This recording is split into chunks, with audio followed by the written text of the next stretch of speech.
And welcome to another edition of Indiepocalypse Radio, back at the normal time of live time. That is, if you're listening to this after the fact, then I don't know what your normal time is. Is it your commute? Is it your like? Do you do it at work? Who knows? Anyway, who cares, really? um, oh, I gotta look at this thing, but I think I got them all. I gotta make sure.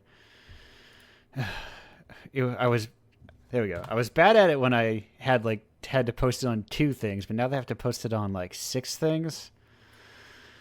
Who knows? What if I just did this and didn't tell anyone about it? And then does that work in the modern grind culture to just do things and not tell anyone for fun? Who knows? Speaking of for fun, I'm your host of the show who does the show for fun. I'm Andrew.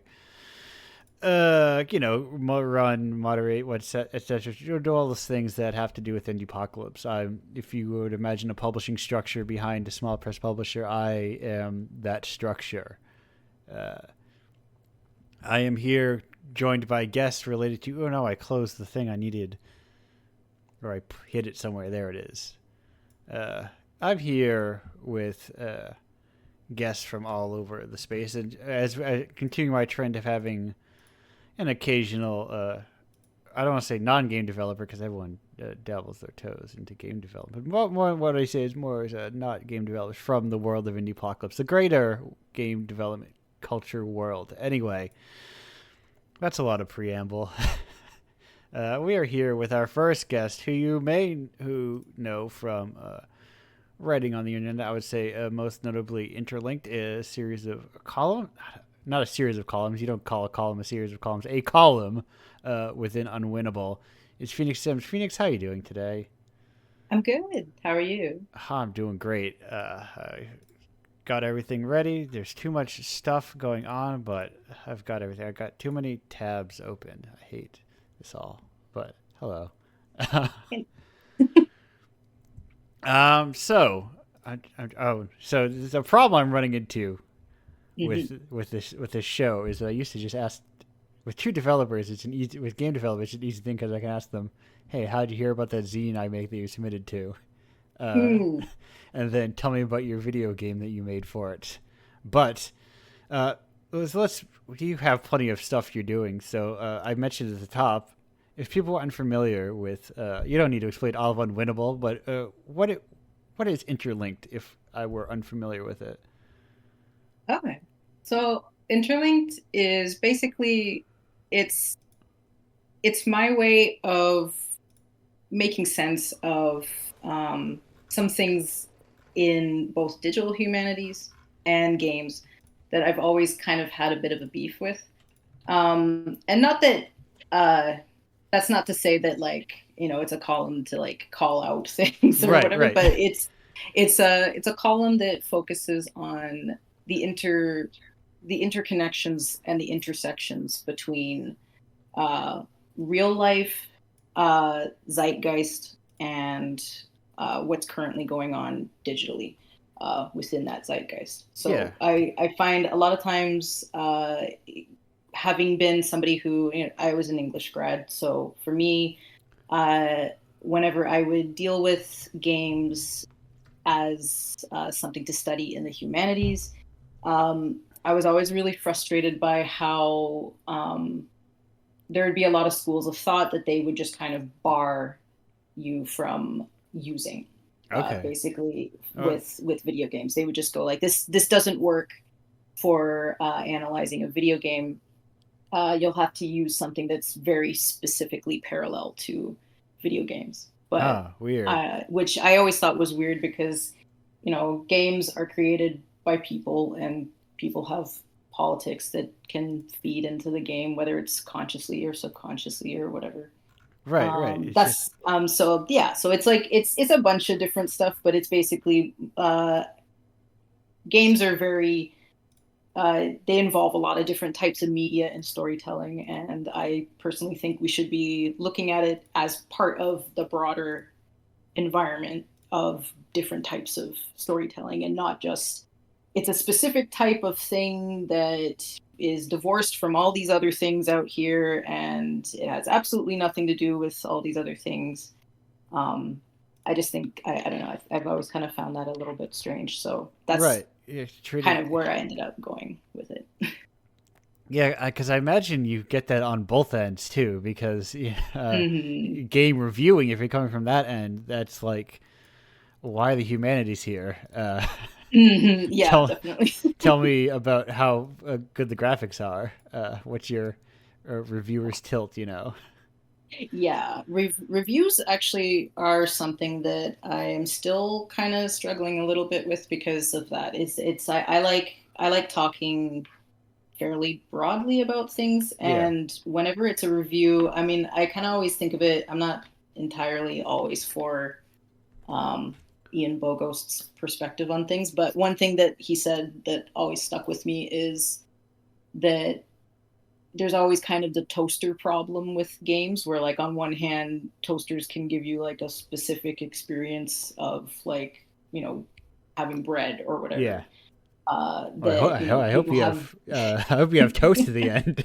If you got bread, you have a bad Yeah. toaster. Yeah. So they're saying like, yeah, like you said, like people kind of often see games as like a consumer product or Yeah. something like that, Right. but you can also look at it as an art object. And I think with reviews it's always kind of like, yeah, you have to tend to be more on the side of looking at it from the standpoint of like, okay, so if I'm a gamer and I want to know if this is the type of game I want to play, that's what you want to focus on. But at the same time, I don't want to get too nuts and bolts about it, I guess, because I've Right. never really been that type of gamer that's thinking very much about like I do think about it in regards to like I want to be able to play the game, and if it Yeah. glitches out I can't play it.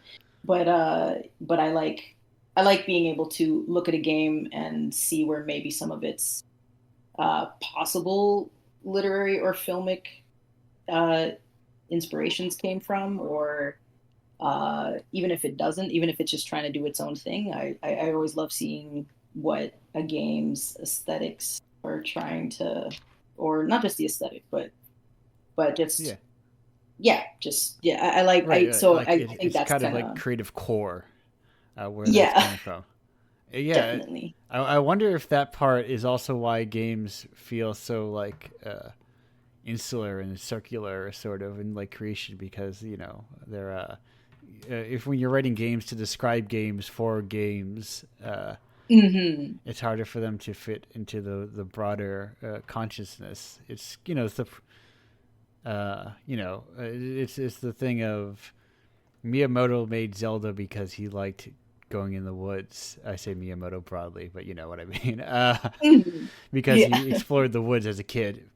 Other people make Zelda games because they played Zelda. yeah, Uh, definitely. it's this kind of thing where it's music. The life experience that makes a work is like just as crucial a part of it. And yeah, I'm similar where I have maybe just because I have extreme patience for games, um, Hmm. that I don't really care too much what the gameplay is generally. Um, Mm. and I can usually adapt to things. I mean, part of that is just doing this whole project for like 3.5 years, and you run into a lot of weird stuff that, Like very unique mechanics that you're like, yeah, wow, okay, let's yeah. yeah, But I always find that interesting because like yeah, I'm kind of similar. I think the only times that mechanics really will bug me is if it's too repetitive, because I right, do like repetition. If it's like intentional and it's done in a way that still makes you feel kind of like I know this is probably an overused example, but like Hades or something, until you've played it into oblivion, like there's kind of a freshness to the way it's repetitive. But um yeah, I don't like it if things get too repetitive, or right. if things are Like, does it feel like a job? yeah, yeah, definitely. Actually, funny enough, I gave up playing Assassin's Creed for quite a while because after a while it just started to feel a lot like it was a job.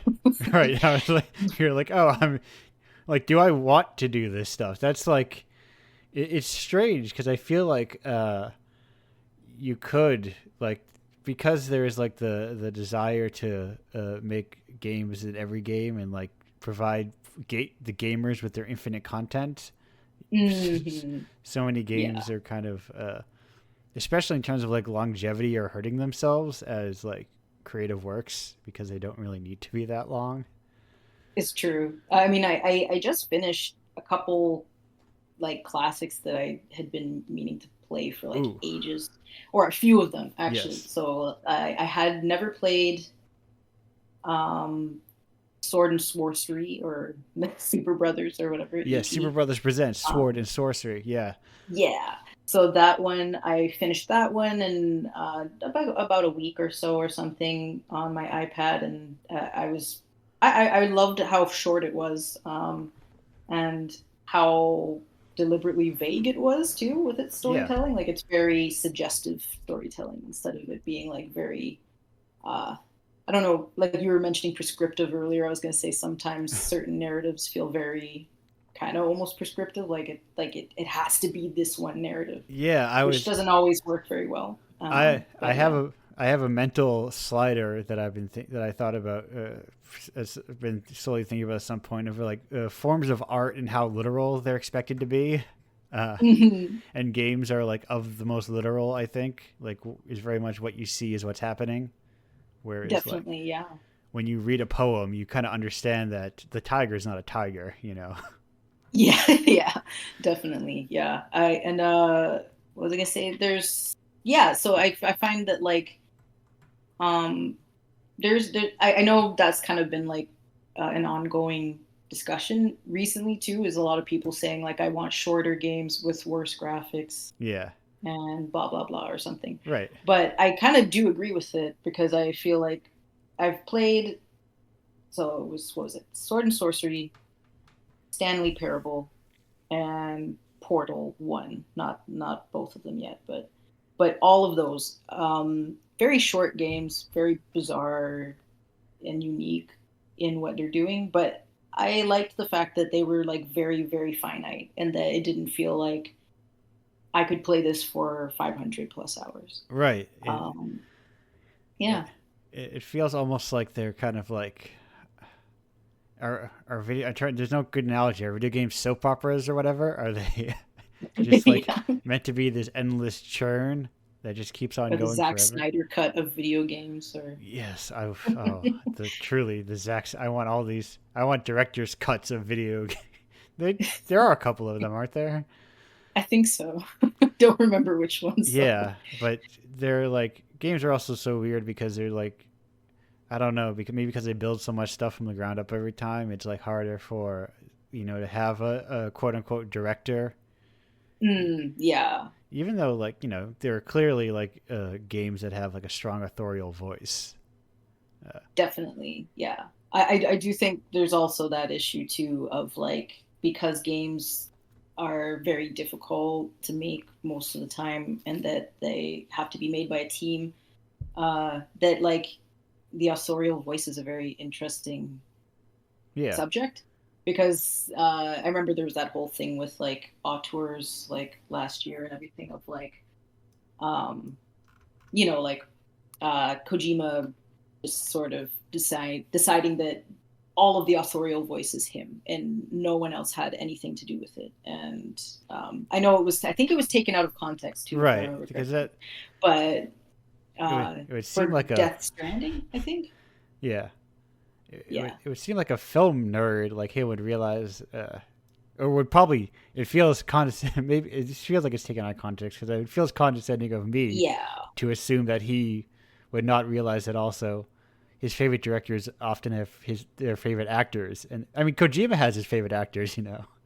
Yeah, definitely. Yeah. I mean, he's working with so many of them now too. And I Yeah, think so that's why I say like I don't it's a qualified thing. I think it's like I think he realizes it, but there was sort of a like an ongoing thing, not just with him, but a couple others too, where they were saying it's interesting how we always it's also an audience problem too, because a yeah, lot of times the audience will mostly associate um they'll associate the whoever is the director with, or the creative director with the authorial voice Yeah. in a game, especially a story-driven game. But it's, when if you look at the credits, especially for maybe something like Baldur's Gate 3 or something like that, there's probably more than a few writers that worked on it, Yeah, I or mean, designers, you know. even in people's favorite indie, their indie like quote unquote solo projects, usually there's a lot of Yes. credits in there with more than one name. Yeah, definitely. Yeah. And I find even like, because I know Venba is a pretty it was a pretty small project, like small team, but Yeah, even them too, they had several different consultants as well as their core team. I think there's So 16 yeah. of them. I Yeah. haven't. I think I just saw a Jeez. thread very recently about Venba, so I just happened. No, not Venba. No, I was thinking of something else. Oh, yeah, So but Venba might be it's a pretty shorter. small. But I think you're right though. Like it's a pretty small team around that number, I think. Yeah, But yeah, so yeah, and I mean, I think you had mentioned this at the beginning too, about all of the guests, including me, that we've kind of dabbled or are um, doing game projects as well. And um, even with my own project, which is kind of on the back burner for now, I know at some point I'm probably going to have to start involving other people, even if it's just, you know, beta testers who are also writers, yeah, or that kind of thing. So yeah, I like thinking about that, because it's like you said, it's a very literal form of creative expression, games. And uh, yeah, I don't know. Um, and every game, of course, like individually has is kind of on the sliding scale of like right. how much it's trying to do creatively, or how much it's just trying to be like, this is a fun game to play. It has interesting mechanics. Yeah, That's what I want. you're a little guy. The little guy runs around and he is exactly what he looks like. Yeah. Yeah. And Mario does So not represent anything other than Mario. yeah. But yeah, it is. And I think we've talked about in like different context. He's come up on the show in a lot of different contexts. But I think part of that problem with directorial, especially in games with that auteur discussion, is that games are very bad at crediting. You know, Yeah. Yeah, that's so true. like we've mentioned, like, hey, it's very easy for, like, if you're a real junkie for a certain director, you could also tell me, oh, what's their editor, who's their DP, who Hmm. who are their, but like, could you say like, oh, who are maybe Tim Schafer's a bad example because they had all those documentaries or whatever, Oh but yeah. we'll So many documentaries. take It's so another true. take another video game director. Imagine Hideo Kojima, for instance. Who Hmm. who is Hideo Kojima's level designer? Does he have a key level designer? Who knows? Probably. Yeah, but like most likely, but Right. yeah, it is so true. Yeah. Who is like the mocap director for that stuff? That is probably the same person in a lot of these things. Uh, Yep. but like games are I just so bad at, like, games culture as a whole is like so bad at crediting people for their work. Yeah. Also, I think too, there's some instances too where, like, I was thinking about this recently because I replayed Devil May Cry 5.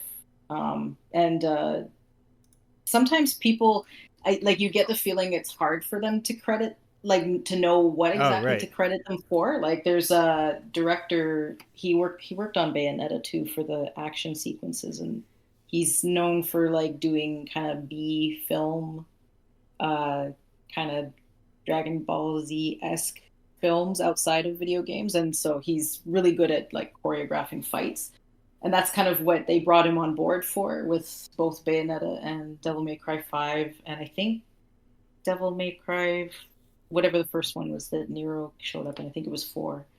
Um, and you can tell that like in the credits, like he has a credit, Yeah. but you can tell it's sort of like, I he did this thing, fight stuff. Yeah, he did the Right. fight stuff, that Fight kind of thing. You go, choreographer. okay, yeah.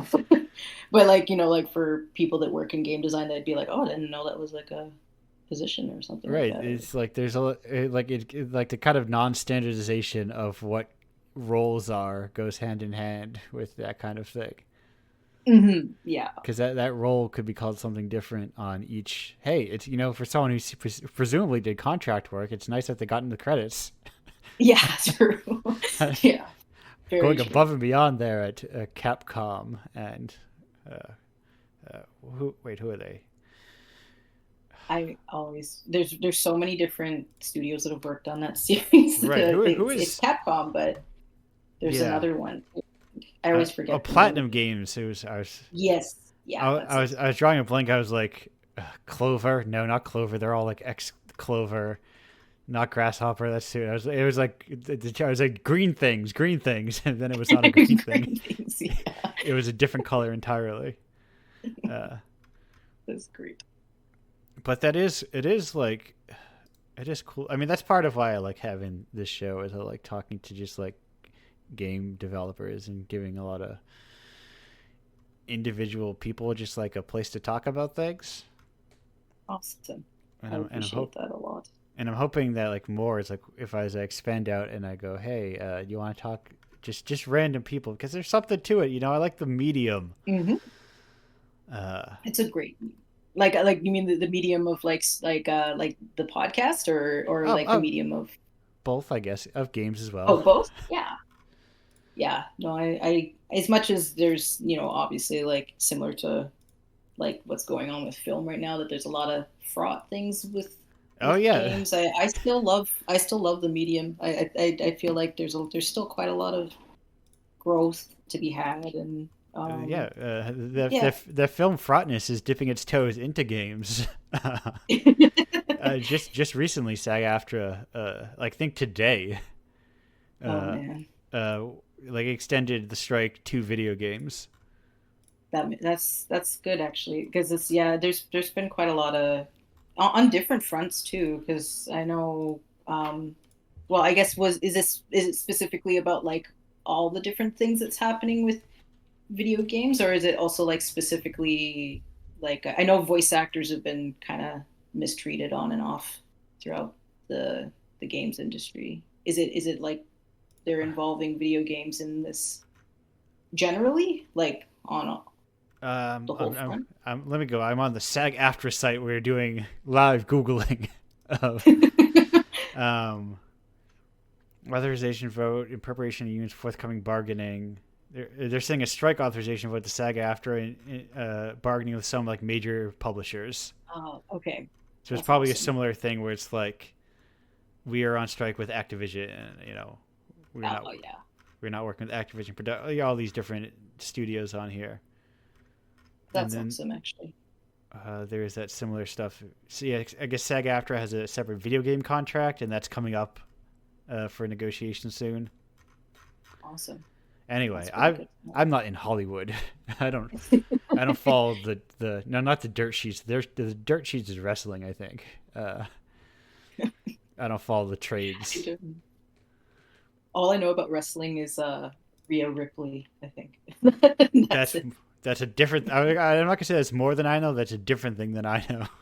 Different. Yeah. I I do have a like an appreciation for it though, as Oh like yeah, no, it can be a lot of fun. it's like it's carnival theater. It's like sideshow Definitely. stuff. So Yeah. it's there's kind of like a weird pleasure to it, and some of those performances are top shelf. Um, Yeah. It's a but lot of fun. anyway, the most beautiful game I think is what it's called. Um, but we're actually approaching the end of our segment here, Phoenix. But so I've got a couple questions Okay. for you. Okay. A couple of ongoing, not ongoing, but kind of like the two Indiepocalypse questions that have been asked. And Okay. I like to ask them. It gives me a good temperature for the audience for the guests. Uh, Okay. Leading off with the first one, what's your favorite type of rock? Ooh. Favorite type of rock. Ooh. I thought I went really literal with this. You Do you mean like rock, like the music genre, or rock as in like an object? Phoenix, that's part of the interpretation of the question. Okay. Um. Hmm. Wow. Okay. Well, I'm gonna just go with what I grew up with. I'll say symphonic metal is Okay, my favorite kind of rock. perfect. And follow up question. Now this is important. This is not what is. This is a do. Do you Okay. have do you have a favorite Toho character? Ooh, I don't think I do because I don't think I know very much about That's all right. That is an acceptable and common answer to that question. it. It's one of those weird things where it's both a massive but also a huge blind spot within gaming culture. That's really interesting, actually. It's a neat series, but that's we're not going to spend the next 30 minutes talking about Toho because we have to go on break. I'm like, what's this tab? It's Harmony. Harmony, get out of here. Don't need to hear about you anymore. Uh, Phoenix, thank you so much for being here on the show. No Hope you problem at all. stick around for the group segment. I'm finding my foobar. In the I will. meantime, I'm going to go to break, and we'll be back in like 2 minutes and 57 seconds, more or less. Goodbye.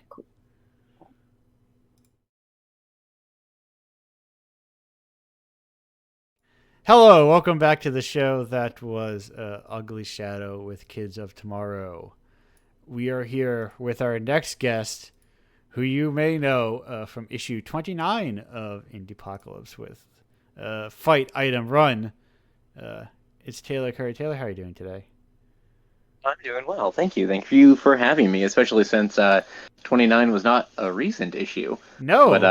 it's still great to be a part of it. I still get those notifications, and every now and then people are like reblogging the post. And I'm like, ah, cool. I love that it's still getting traction, still getting out there. Nice. That you are a recipient of the Indiepocalypse $6 promise, where once or twice a year you will get $6 in PayPal from me. Just like all of us indie devs passing the same $5 around, Yes. buying each other's games. It's fine. Yeah, when I think around when I started this, I was part of like my pitch was like, what if we were trading $20 around instead of five? That's Yeah. Hey, now that's thinking with volume. yeah, that's the indie apocalypse mindset there. But speaking of 20 issue 29, that being about 15 months ago. Can you cast your mind back that far and how did you hear about Indie Apocalypse, Taylor? Um, I think I that is a great question. Um, and I think it had just come out with Fight Item Run. It had run its Kickstarter campaign. I had physical copies and was just looking for different ways to promote. And I think I probably came across it just doing a Google of figuring out bundles, um, interacting especially with Itch.io. This is one of the okay. So I say Itch.io. Do you Yeah. do itch.io when you say it out loud? I'm just lazy. I just call it itch. You just call it itch. Itch alone, it's itchy when I think Yeah. about it like that. Anyway, But that's I don't have to give that's how I like it. yeah, Uh, I mean it's a good way to scratch an itch. If indie games is what you're looking for. yeah. No, so I think I was seeking out different options, especially on itch.io, to just kind of get different games and bundles. Um, I also am into the idea of invading video game space. Yes. So Fight Item Run is a tabletop role-playing game, but it's heavily inspired by video games and like old school video games and platformers, Metroidvania style. Yeah. Um, and I know that Indiepocalypse does accept TTRPGs and I think adjacent, um, like with Phoenix. Um, but so I'm gracious to be included, but I also really enjoy a space being on itch.io that is very video game centric. They've made a lot of space for TTRPGs, comics, those sorts of things. But it's also really fun allowing my tabletop game design to be informed by video game design, and I think there's some like comorbidity there that yeah, it just seemed like a good fit, and I liked the setup, and I liked what you're doing with it, so Well, I shot my shot, and you took my game. yes, that's the best thing to do is to shoot your shot. Yeah, yeah. I like to include a couple of if the mood strikes me, a couple of tabletop games per issue. Not a max because I think there are better. I mean, it's a longer tabletop has I think a longer history of like self-publishing and like collaborative publishing sort of stuff. So I'm like, you guys are good, or better off at supporting collective small press than games are, or video games that is. But it's nice to be like, it's good as like get tabletop games are games. It's a way to like interact with things. It's like what games are at their core is like you and a system hanging out together, Yeah. messing around with things. It's just like Well, and then go ahead. no, I'm here every week. What do you guys say? I was just gonna say, well, and part of the things that it made me feel okay with it with Fight Item Run is because it's very homage to video games. So I Yeah. think if somebody's coming to a video game space, like I got some weird solo journaling, introspective, like be with your feelings type of writing practice, TTRPGs. I wasn't gonna submit those because there's a time and there's a place. Yeah, and that time and but place is sometimes Indiepocalypse as well. But 21 months before you, I think we've had like a Maria Misan in the Indiepocalypse with like 3 journaling or a couple of them that were journaling. I'm trying to remember exactly off the top of my very head. cool. But yeah, journaling solo RPGs. You're hitting the weird art zone. Wait till you get to guest 3 and hear about what their game is like. I'm excited. But top-down picture, you alluded to it briefly, but if I was an unfamiliar gamer on itch.io or itch.io, I think it depends on my cadence at the time and how I say it. Yeah. If I'm going for a fancy mode or something, I go itch. If I really want to hit the dot, I would go itch.io. But It's very .com boom-esque to say the dot. yes. I lived the .com boom in that I was alive Yeah. while it was happening.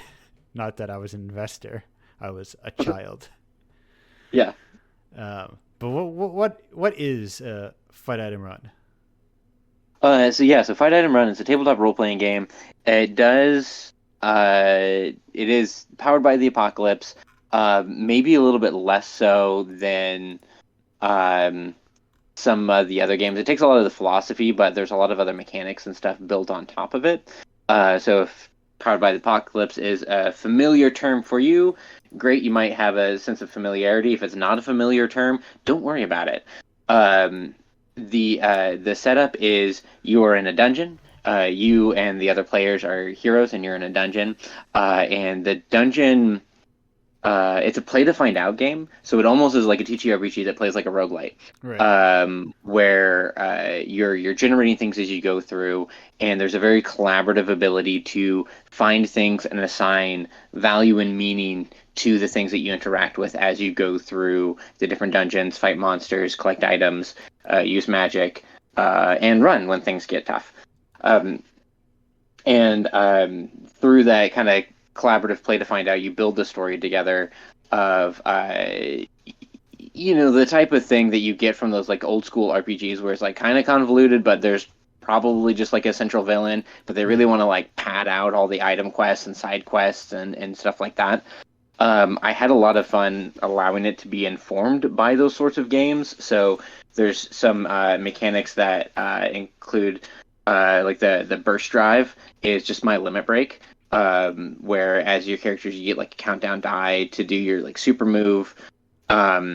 There are tactics to it, but it's not hard crunch in terms of like what abilities can I pick to stack in a certain way. Yeah. It's not min-maxing in that sort of way. It's largely driven by gear. So you don't actually gain experience. There's no experience points Yes, because like FromSoft's classic game Evergrease.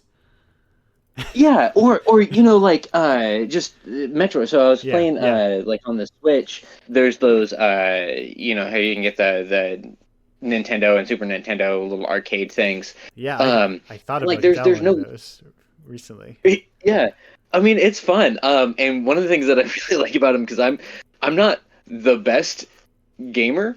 Yeah. Oh, Like wait I a minute. enjoy video Oh, games. wait a minute. I thought this is hardcore gamers only. Gonna have to Yeah, right. Yeah, review I'm my not contract. I pro thought it gamer. said I said you by signing this you were vowing you're acknowledging that you were a hardcore gamer. Oh no, breach of contract. Yeah, so like I'm not always good at video games. I Yeah. really enjoy playing them. And so for the arcade ones that you can, I think just like use one of the triggers to like pause and rewind and like reload instances and stuff because a lot of those old games are pretty unforgiving. Um, but that's also part of Fight Item Run is like even though the total party wipe isn't going to be part of it, you might all get beat down. You might all lose. You wake up in the previous room. You're kind of a little bit battered, but your health is recovered. And just kind of start over. You also your characters get an opportunity to kind of strategize and build a guide Yeah. that can help them later. And so with that strategy guide, you can try to do better as you go through. So it's a little tongue in cheeky, but the core advancement system is gear. So you get different gear, and it doesn't like stack. It's just I love that we were talking about Devil May Cry earlier. That's one of my all-time favorite series. And just the Devil May Cry Mega Man style of you beat the fire boss and you get the fire weapon, or you Yeah. beat like that guy and you get a sword that looks like that guy. So that's one of the core philosophies kind of behind the gear is if you get the antler helmet that might allow you to just like headbutt somebody with your antlers. So it's a little bit modifier based, situational based. Can you make an argument for why it works? Okay, it works for gear interactivity. So if you have a fire weapon and the GM throws some ice monsters at you, your fire weapon is going to be super effective against the ice monsters. Yeah. So Yeah. there's some of that, and then like once you get your gear, you advance to the next level. Um, a lot of times in video games, a lot of the scaling happens in the background where the enemies that you fight get harder. You kind of get better. I know sometimes your damage will scale up and increase, and it's just I don't know, trying to mitigate that and just saying like, no, you just kind of have to. These are your tools. You're gonna get good at them. Things are going to scale with you. And sure, if you're starting fighting slimes, and now at the end you're fighting, infernal minotaur monsters, you've all scaled, you've all grown, and we don't need to represent that mathematically because unfortunately we can't have that math running in the background. Yeah. If you're math at the tabletop, you're putting that math on the table. And let me tell you, I love math on the table. I love a spreadsheet, but I get that that's not everybody's jam.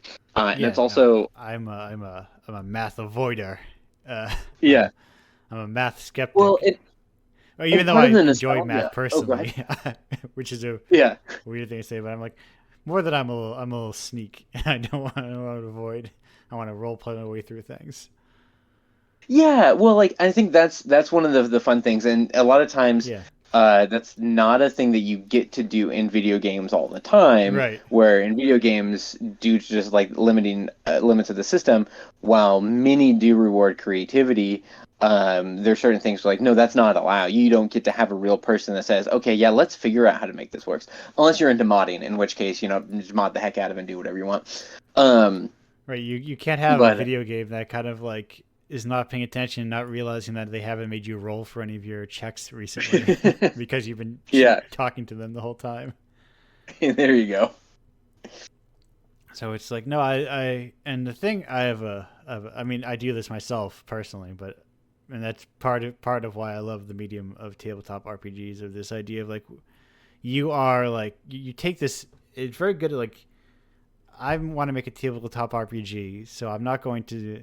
I kind of alluded to it earlier with Zelda. It's not like I'm gonna make a game. I want to make a tabletop RPG, so I want to make a game that's like D&D or Powered by the Apocalypse. It's more like I'll use their numbers as my base, but I want to make a game about like running a movie theater.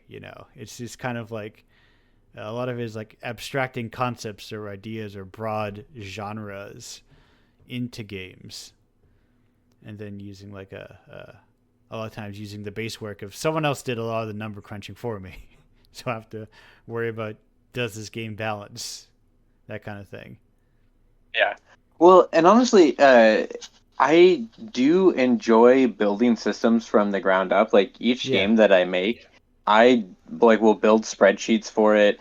And Fight Item Run, it technically it's the second game that I made powered by the Apocalypse engine. The Yeah. first one was not good though, so it's that's not really available. But it was an important learning experience, and I think there's certain approaches, and it's funny because a lot of the mistakes that I've made in that, when you just roll right into Powered by the Apocalypse, like, oh, this is easy, I'll just tack on top of this. Like, it's not a one size fits Yeah, all. right. You can, you can Not build every from it, but yeah. not every concept makes sense within its framework. Yeah. Uh, And honestly, I think there's probably a little bit more battle tactics than people who are used to Powered by the Apocalypse might expect. yeah. But there's also mechanics like cutscenes, and like you can like fast forward, and you can do like time skips, and there's like relationship bond things when you can trigger an event. So you might be in the middle of a battle, but if you trigger the event of one person saves another person, you can go into a cutscene and then explore it. And that kind of goes back to the video game thing where some bosses you're not supposed to beat, You're or right. some fights are actually just the cutscene that leads into the larger story. So like we don't have to be in every single moment of these characters' lives, because that's not how the narrative works. The narrative can override the step-by-step linear flow. Like we don't have to simulate every moment. Yeah, yeah, that is. It's not like you're living a character's life. It leans more towards like it has like a more of a foot on the theater side of tabletop role playing, where Yeah. this kind of like acknowledgement of, oh, we were playing a game, but in some extent we were putting on a collaborative performance as well, for 4 to 5 people, Yeah. which is like its own other like realm of tabletop RPGs, and then it kind of like just collaborative game playing in general. I'm sure there are all sorts of like, if you have a friend group that you play games with, I'm sure there are some cases where how your friend group experiences a game, even like a video game with its finite like rule set, you play it differently than other people will. You Well, and especially when you're looking at like things like party games, like the Rise of Yeah. Jackbox, that is a very different experience, depending on your friend group. I remember Yes. at my old day job, I was part of like a company culture committee sort of thing, and every now and then somebody would throw out like, "What if we did like company like hangouts, like Jackbox, especially like through the pandemic? Like we could play Jackbox." And I'm thinking about how I play Jackbox with my friends. Like, how about not? These are Right. people I go to work with. Because you don't know, especially like even you don't know what kind of energy each person's going to bring to the Jackbox. Uh, Yeah. it's a very like it could bring, like I say, a very chaotic energy, or even just like, what if your coworkers aren't funny but they want to be funny, Right. Yeah, and that's a real risk. right? And then just like people just bombing nonstop about things that they thought were funny. That Yeah. seems, Well, like in friend groups, you yeah, know the humor and you know the idea, and I think yeah, whether like other, party games or couch co-op multiplayers, or even when you're playing video games with people that you know, like even if you're just both playing the same game on yeah, your own and talking about it, when the social aspect is of it, you know how other people play, and you can kind of meet them on that same page. And like if you're into speed runs or something like that, and you kind of know your other friends who are into speed runs, you can talk about a game in those contexts. But when you're getting into a larger social thing, sometimes you can not really know how people are going to approach a game. I'm like, you play this game how? What? Yeah, right. It's that's not how we play that game. We have, it's not even like a house rules thing. You're right. It's just like a different, just like in the same way that in different mediums, like maybe people approach film differently. Where it's like, oh, I just sit down and I watch the movie, then I walk away from it and I go. I used to have, well, I have a friend who used to have these like movie watching parties. Yeah. Right, he'd invite a bunch of people over. Like there'd be drinks. Pot is legal in my state. And yes. it would just get like, a lot of friends over. They hang out. They were just like, what's that? I said a fellow coastal elite. Right. I've got weed signs all over the place. Oh, they're all over the place. Yes. Yeah, I'm in Western Washington. And there's like some stretches where they're like, how are you not out competing the heck out of each other? Yeah. I'm on the opposite. I'm on the same latitude, opposite side of Massachusetts, and there's plenty of them. Okay, yeah. But yeah, so he would have like movie watching parties. Yeah. But like he would want to watch the movie. He'd be like sitting there, like, guys, I want to see what's going on. And like, oh no, you don't get to, like, this isn't you sit down and watch a movie. Like, right. People are talking, people are laughing, people are going to be loud. You're going to miss a lot. Like, and I'm usually the type of person if I want to watch a movie, I would like to sit down and watch it. But if you go to a party like that, you gotta remove yourself from that experience. You are not gonna catch every line and every nuance of that actor's performance. Right, and you should, if you, I think the parties ideally will like cater to it. You're not like, hey guys, we're gonna sit down and we're gonna watch Portrait of a Lady on Fire. We're gonna you're gonna watch something usually more palatable for like a raucous audience to. I guess a raucous audience could get raucous about anything. You could have a real raucous stalker watch if you wanted to. Everyone lies down during the lie down part. I thought once about making a tabletop adjacent book. Sort of. It's not a tabletop book, but it's like you know how there were like there's culture to watching like Rocky Horror or The Room. Oh yes, yeah. I thought, like, what if you did that? What if I made a book of that for like a whole like 20 other movies, presuming that same culture, and just made up my own stuff. I love that. Just kind of like talk about, this is the way that people experience like the original live action Super Mario Bros. Yes. Like people come up, like they invent the worst Mario cosplay they can think of. Right. They show up, everybody brings like little shoulder harmonicas and they play harmonicas whenever like the weird toad creature plays his harmonica. Yeah. I don't know. Makes sure everybody does a big jump when the Super Boots show up. Yeah. Okay. Yeah. I'm glad that you also have this movie cemented into your brain forever. I watched it a lot when I was a kid. I have a vivid memory of Bob Hoskins going, "A bomb, a bomb." Yeah. Anyway, that movie's really weird. I think it probably has greater longevity than the new Mario movie because it's weird, and the other one is like, I don't know, an Illumination movie. I assume probably has like pop. I haven't drops. seen it. Yeah, I haven't seen it, but I've heard it's a movie. Yes. It has a beginning and end and hits the beats and looks nice and is a whole movie with all the characters that you love. But does it have Dennis Hopper?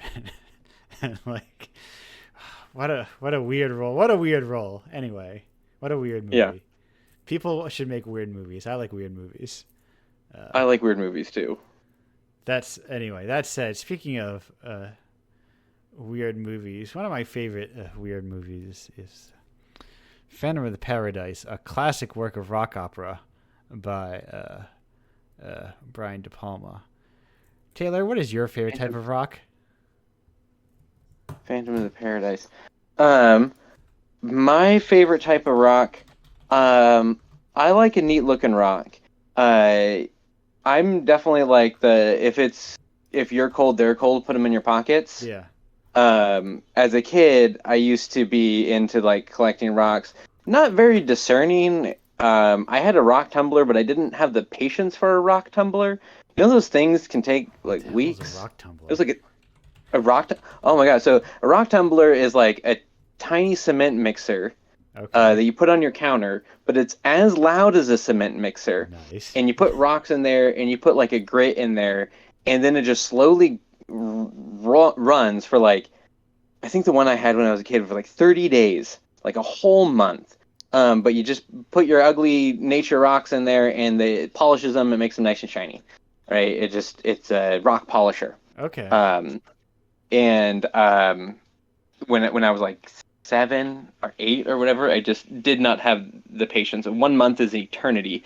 Um, but I have been thinking about getting a rock tumbler. They are loud and impractical, Why? and I cannot have one in my home. But I have a child now. He is 7 months old, and at some point he might want a rock tumbler, and I look Well, forward to that day. I've got great news for you, Taylor. There is this National Geographic rock tumbler that's 75% quieter than plastic barrels. It's a Ooh, good. It's a geology kit for a geology enthusiast, rock polisher for kids and adults. So, I like that it says kids and adults, so it yeah. doesn't sound like we're playing with kids' toys. Oh, listen, this whole society is adults playing with kids' toys nowadays. Ah, Yeah.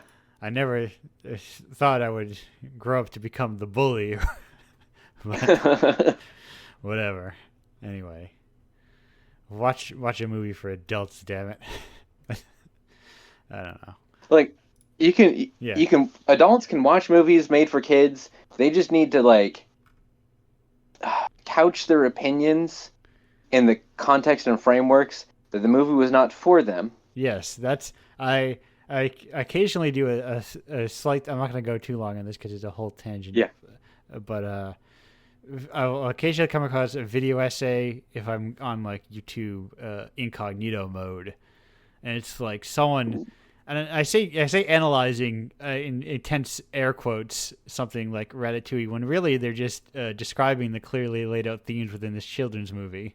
Um, but it's like, and I look at them and I go, I play a game of, do you analyze anything that is not for children? And the answer 99% of the time is no.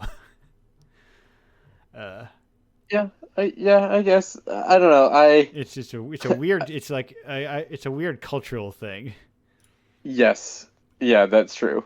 But that's a whole other long thing that, but I have another question for you. Important question if Yep. you had time prepared. Do you have a favorite Toho character? So I went second, so I googled Toho. So the answer is Um, probably no I then. Yeah, I am aware of it as a franchise. Yeah. It's okay, yeah, it's a bullet hell, right? Yes. Kind of. Okay. I don't play a ton of those. I did at one point try to make a bullet hell TTRPG, which is a whole other thing. Um, but so I googled it, and there's a character named Flandra. I'm probably saying that wrong, No. but she's got like jewel wings and is Yeah. apparently a vampire. Yeah. That looks pretty cool. Yeah, I'm a fan. I like you, Flanger Scholar of the Scarlet Devil Mansion. I'm uh, canonically, I say it as much as a human being, a real life human being, can have canon. A fan of the Scarlet Devil Mansion and its denizens. That said, Cool. they're cool looking people in there. There's other vampires, just like a sleepy witch, uh, All right. Yeah, I can get behind a sleepy witch. or maybe she's also sick too, as well. Who knows? This is for Oh, Toho 101 class, which is coming in six months from now. Uh, but that all is it said, also an sorry, anime? uh, Taylor, we don't have time for me to explain all of Toho. No. Okay. Flandre Scarlet. Final Yeah, answer. it's it has a very open license for people to kind of do whatever they want with it. There may or may not be anime Mm. adaptations. If you wanted to make a Toho tabletop role playing game, you could do it pretty easily, and it would be Toho. It would No, I not be gotta know if Toho. somebody has. It would not be Toho inspired. Somebody certainly has. Um, that said, thank you for being here. Uh, Thank you for having me. we're gonna go on break as soon as there you are. We'll be back in like 2 minutes and 35 seconds. Goodbye.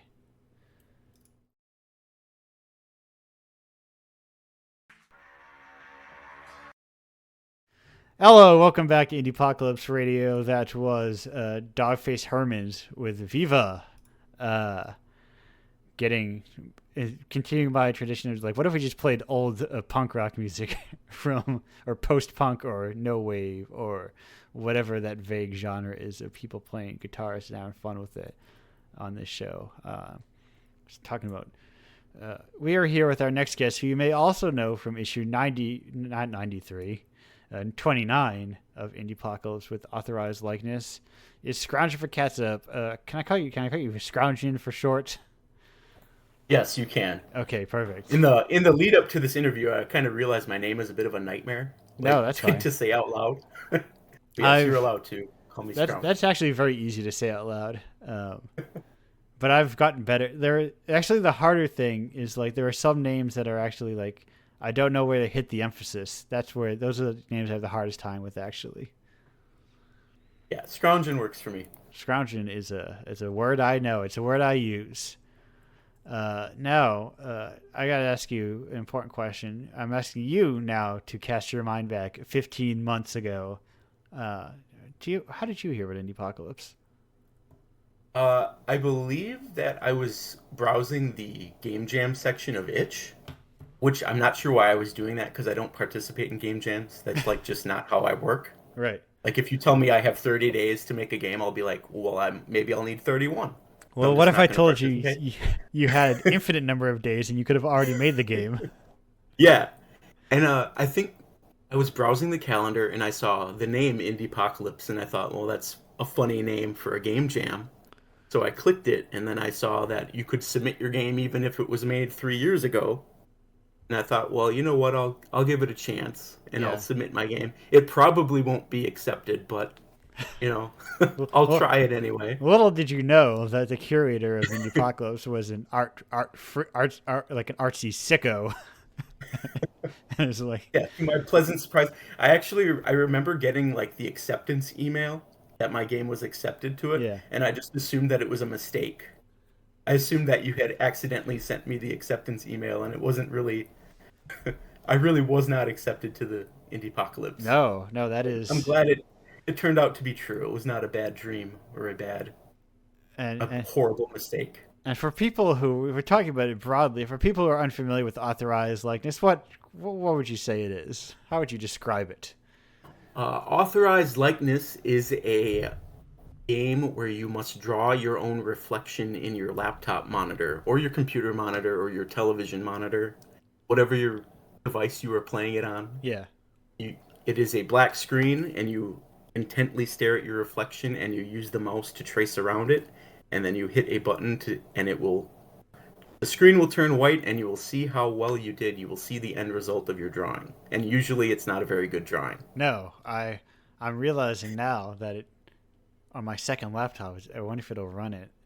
I have a second laptop that has Vista on it. Has some trouble running things.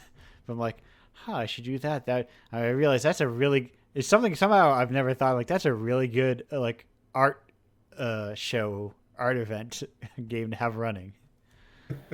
I've considered that myself. Like, I have trouble getting my games in front of people, and I feel like that would be like the one game if I ever went to a public event. Yeah. People would really engage with that game.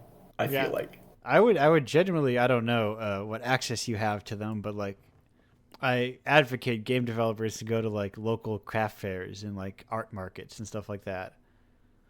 Yeah, I might do that sometime. Because they really like, I mean, they're like super cheap usually. They're usually like $40. A little more if you have to like bring a table, but if you've got a table lying around, then you're good. It reminds me, can I share an Indiepocalypse dream that I had? Yes, you can. Okay, so this was shortly after the issue came out, and I dreamt that you hosted an Indiepocalypse convention, and anybody who had ever appeared in Indiepocalypse was allowed to join this convention to show off their games. And I was sitting there, and you were giving your little speech to kick off the convention, and I was looking around, and like everybody else had these amazing like booths with banners and marquees and like cardboard cutouts, just like amazing stuff to get people to come to their table and look at their game. And I like looked down and I had nothing. Like I didn't even bring my laptop to like play the game, show the game off. So nobody like could play my game. But I looked down and I had a white placemat and a black crayon. So I like colored in the placemat and I held it up, and like whenever people came to the table, I'd be like, "Well, I don't have my game, but this is what it looks like," and I would like hold it up for them. So that was my indie That's pop. the authorized likeness at home version. Yes, we have authorized likeness at home. This is what Yeah. No, I that should is. license that out. I should license that out to restaurants, like a reflective Yeah. placemat that you can. Well, it's a little hard. It's a little the scene. It loses part of the appeal because you can see what your hand is drawing. That's true. You have to like close your eyes, but then you can't do that because it's a. I will say though, in your dream, all those people had nicer booths than I have at events usually. I have a sign that says Indiepocalypse that I got because one of the conventions I went to printed signs for all the different booths that went there, and I've been using it ever since. They had like their logo at the end of it. I went to the Staples and I said, "Can you cut off this logo at the end and then refold it and put the rivets in there or whatever they're called, the Yeah. grommets?" And I've been using that for 4 years, 3 years. If it ain't broke, don't fix it. Yeah, no, do. I will probably never get a standee or cardboard cutout, so I do have like a little. I did make a capsule machine. I think those are kind of cool. That would be pretty cool. I would come to the table with the capsule machine. That's what I hope, but weirdly, like only a couple people have. I'm like, maybe this is a better for like a gaming event where people like want to buy games, but where I have to convince people to buy games in the first place. Yeah. Getting a completely random game in and of itself seems like maybe it's a trickier thing. But anyway, Yeah. if you at home want to make a capsule machine, you can do it for like under like $10. I didn't know that. Yeah, I mean, I just It- made it- uh, it's just like a cheap hat box kind of thing that I got like on deep clearance, but you could use any number of things. And I got like all it is like two salad bowls from a dollar store turned upside down and facing each other. You should post the homemade capsule machine making tutorial on YouTube I, and then I monetize it for when everybody looks at it. never. And then you can retire from Indiepocalypse because you never have to worry about it again Oh, if I could from retire. all of the money you've made on your homemade capsule machine making video. I don't know. I don't know. I don't have YouTuber energy. I think there's the Yeah, I problem. don't. I think I lack that certain kind of je ne sais quoi, which is to say, I would have to have put a cut between each one of those words, and I have to like throw another occasionally as a morbid curiosity. I will put on. I get morbid curiosity sometimes when I go into YouTube incognito mode, and I go, YouTube incognito mode, that's where you see like the worst of YouTube, I think. yes, it's truly the cursed YouTube. I actually posted about this the other day, but like there's this idea that like the longer you spend on YouTube, your recommendations become more and more right wing. But if you ever go on YouTube incognito mode, that's just like the default content that's suggested to anybody. Yeah, I have my YouTube is like I stopped my history like I don't know 10 years ago or whatever. I said nope, don't track my search history anymore. And then like so my front page is actually just like it's a snapshot of stuff from forever ago and some of the things I'm watching now, which is I don't know Actually, gaming. yeah, I actually had to log into YouTube to start using it again because something happened within like the last month and like none of my like search history was saved. Right. Like the cookies would always remember what I watched and it was like wiped and now it was like all the same terrible stuff from incognito mode. No, I Yeah. have to log in. That was probably their scheme, like, oh, we're gonna make everybody mad, so they have to log into it, so we can track more of their data or whatever. But Yeah, when I have anything that is not literally like the 3 accounts that I watch on YouTube, I usually, if it annoys me enough, I go, "Do not show me this. Do not." yeah, I do that too. Do I not use show me that with lo-fi impunity. girl. Do not want to see. Not interested.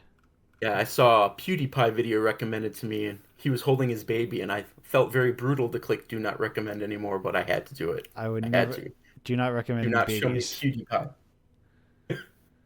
They started giving me very low count videos. They're just like, here Yeah, is like here is a person like making cupcakes in their living room. It's like, what? Why are you showing this to me? my low count videos are either basically just like old video games. It looks like, or indie bands. The two. I get very random. I can't wait until I get the low viewer count. How to make a capsule machine at home in your living room. Yes, Uh, and I'll show you. And it's like, get a hold knife on. and make sure you don't cut yourself with it. I did a very imperfect version of it. I bought like just a knife, like a one of those like Craftsman, or I think it's a Husky, like a Husky knife. Branded. This is my Okay. YouTuber practice doing branding content for Husky. It has a picture of a dog on it. I think. Oh, Those that's are how you know it's a husky. Yeah. Yes, the ones with pictures of dogs on them. And I was like, what would you use for cutting plastic? I'm like, this is a knife. It'll cut plastic. It did not do it well, but it did it. DIY projects are fun if you get the chance to just kind of make something. And I think that's the pleasure of art is just like the pleasure of, making a thing. Yeah, making something. Exactly. Uh, a creative outlet. I'm just, you know, rattling off phrases that everybody knows right now, but Yes. But just like just making a thing is, and just sometimes the thing is a video game, and sometimes yeah, it's yeah, I think that's the kind of the appeal to game development for me is like every time I make something and it works, I'm kind of impressed that I managed to pull it off. You yeah. know what I mean? I think people should like. I see too much like. Does your code have to be perfect? Does it have to be reasonable? It's like watch a movie and realize that 3 feet to the left or the right is not the world you're looking in. It's just like something else. It's all made Yeah, up. everybody is winging it. Like you Yeah, see all of these posts from even professional like AAA game developers and like their code is like hacked together like a house actually is changed to look like a bullet or whatever. I don't know. I'm you're just right. It just has to work going off. once. Yeah, exactly. It has to, whatever. Like this isn't it Like, Fallout where the tram is just a guy with a big tram hat or whatever. yeah. It's like a That's big train hat with a bunch of people like running underneath it or something like that. Yeah, that's all you need. Like it doesn't matter. It doesn't have to look good. It doesn't have to be perfect. It's got to work. That's the motto. I remember the very first video game I made. It wasn't under the name Scrounging for Catsup, so I'm not going to say what it was.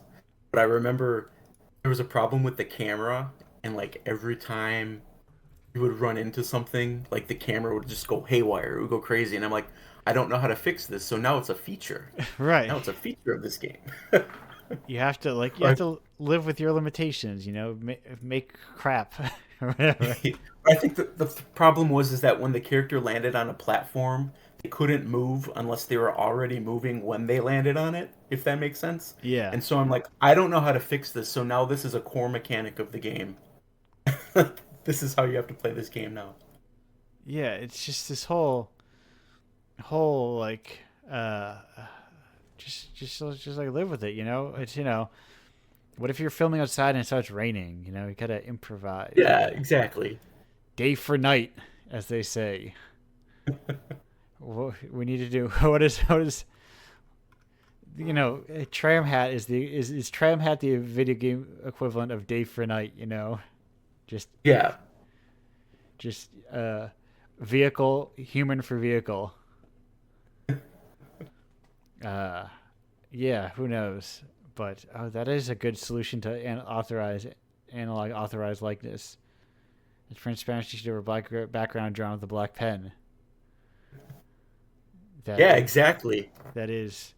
If only the placemat was reflective, then everybody would get the real experience. I I could probably, simulate like the mouse by like having them have to hold the crayon with chopsticks or something. Maybe that would make Yes. it a little more difficult. Right, add to some of the complexity. Some people are also though very good at drawing with mice, so you'll get like a very good. Yeah, all of my drawing that I've ever done is done with a mouse. I do not know how to draw with like a pencil or a stylus. I can draw sketches, but I cannot draw like the final product. I have to use a mouse. And Right. Microsoft Paint.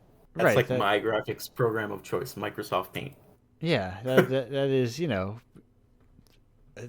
medium is a medium. It's kind of arbitrary as long as like whatever gets like you said, whatever gets the job done. Yeah.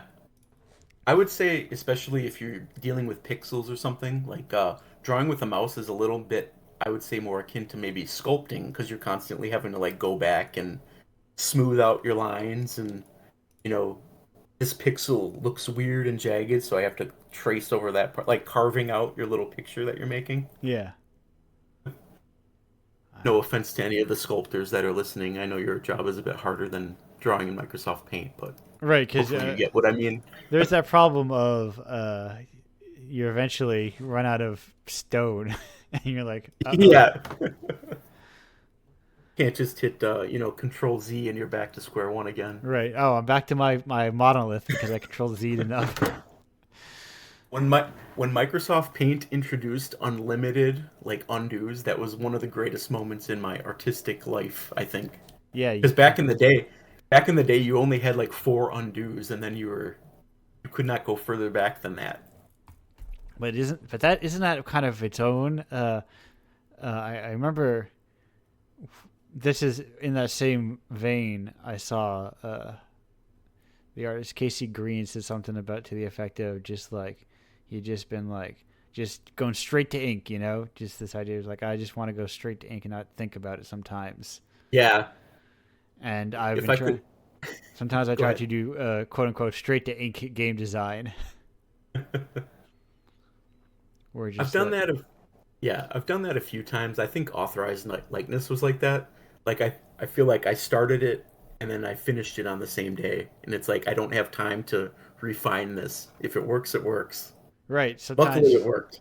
or just like I'm just gonna write a ton of code and just hope it all works. Yeah, And like if it doesn't, I suppose it doesn't. But well, I'll figure it out when I get there. yeah. Kind of a cost benefit analysis too, because if you put so much time into something like that, especially for me, because I never like announce anything that I'm making before I've released it. So I could spend like months and months and months making something, but there's no guarantee that anybody will look at it. So I kind of have to, pace myself and lower my expectations a little bit. And yeah, I have to make make myself understand that I can put all of this effort into something, but that does not mean that anybody's ever going to look at it, I guess. Yeah, that's it's a weird thing I have personally run into with this project because ostensibly the point of it is that people are supposed to look at it on behalf of other people who then don't have to worry about that. So I'm like, Yeah. I run into that problem where I can't have that kind of like, well, who cares if anyone likes it or not? I just enjoy making it. I was like, well, Yeah. theoretically making for the other 10 people that are inside of it, expecting me to get people to look at it. Uh, but that's where like local events have come in huge, because it's like, Yeah. oh, these people like don't know. These people are not online, and they don't know what I I am. feel like social media has made people forget that the vast majority of people are not online. Yeah. Or like if they are online, they're online in way more limited ways than like heavy social media users are. Yes, and I Like myself am super limited in the amount that like I am online. if you went up to like 100 people on the street and you mentioned like some obscure like thing that you saw that everybody on Twitter is talking about, none of them wouldn't have any idea what you're talking about. I have friends who use the internet. They are online to some degree, and I had to explain to them, just having to do it to them, Yeah. And then I'm like, what do you mean? You don't know what I mean by when you just had to do it to him. Yeah, Anyway. it's like, yeah, I all of my work so far has only been online. Like I've only ever posted it on the internet. I've never shown anybody in person. But I feel like that's probably my best course of action. I have to Yeah. get it in front of people, you know? Yeah. Like, it really struck me this 2 months ago or whatever. I forget when it was, but whenever the last time I did just like the local market I do now monthly because I like it. Yeah. And this was like I spent about 4 hours in Providence, Rhode Island, which in like a farmer's market kind of place, and like my sales equaled basically uh, what I like my last week worth of Indiepocalypse sales. Like Yeah, it's wild. I'm like, oh right, it's because like people are going to these things to like find new stuff and like probably buy something and like to experience like new art when Yeah. people logging on every day are not necessarily there to do that. Yeah, that's the thing too with like social media. It feels like your feed is inundated with everybody trying to post their own thing that they made. That Yeah. it's easy to just you get lost in the crowd. Nobody wants to. It's like just another day at the office. Another guy posting his his video game or his art that he drew or whatever. Like I don't know. Yeah, It's it's just kind of that's also why I like doing things it's like easy to ignore, I guess. yes, right. It's easy like do and it's like if you're posting them all, if you are reposting them all, or then it just makes the noise different and louder in a different way, and it's why I like things like this. It's like I like to prefer like non-social media outlets to like Yeah, bring attention to people and like hang out with people and like yeah, socialize and yeah. It's kind of like what you were talking about earlier with like sending things into the void and hoping people acknowledge them. It's not a yeah. very good way to go about things. And I don't know why we've put up with it for so long, but Yeah, it's very. I had a thought recently. Anyway, this where I was like even annoyed that like I was like why like I was found myself annoyed at people like oh, these indie advocates. Why aren't they sharing my thing? But I'm like I am actually I find these people actually very these like and it was a specific case where I was like actually I find this person really annoying. Why did I care what they think about my yeah, I've work? had that experience too. Where it's like it's just because there's the instinct to make yourself very low status, so it's like oh this person who's high status has to like my thing to validate it, Yeah. but whatever. Anyway, Scroungen, we're at the end of our or approaching the end of our you and I's time here, so you've had tons of prep time for these two important questions. Number one, what's your favorite type of rock? This is not going to be a very technical description, but I would say flat rocks that you can skip on water. That will be my favorite type of rock. Scroungen, you are joining an exclusive club. A couple weeks ago, one of my other guests, Yasmin, described something similar to like the grungy rocks you find on train tracks. I similarly would collect rocks from train tracks, and they would be good for two things: skipping and throwing at things. So I've never thrown rocks at things, but I definitely skipped them on water. if Or you're not maybe I have, I just don't remember. But if you're not throwing rocks at graffiti, what are you doing?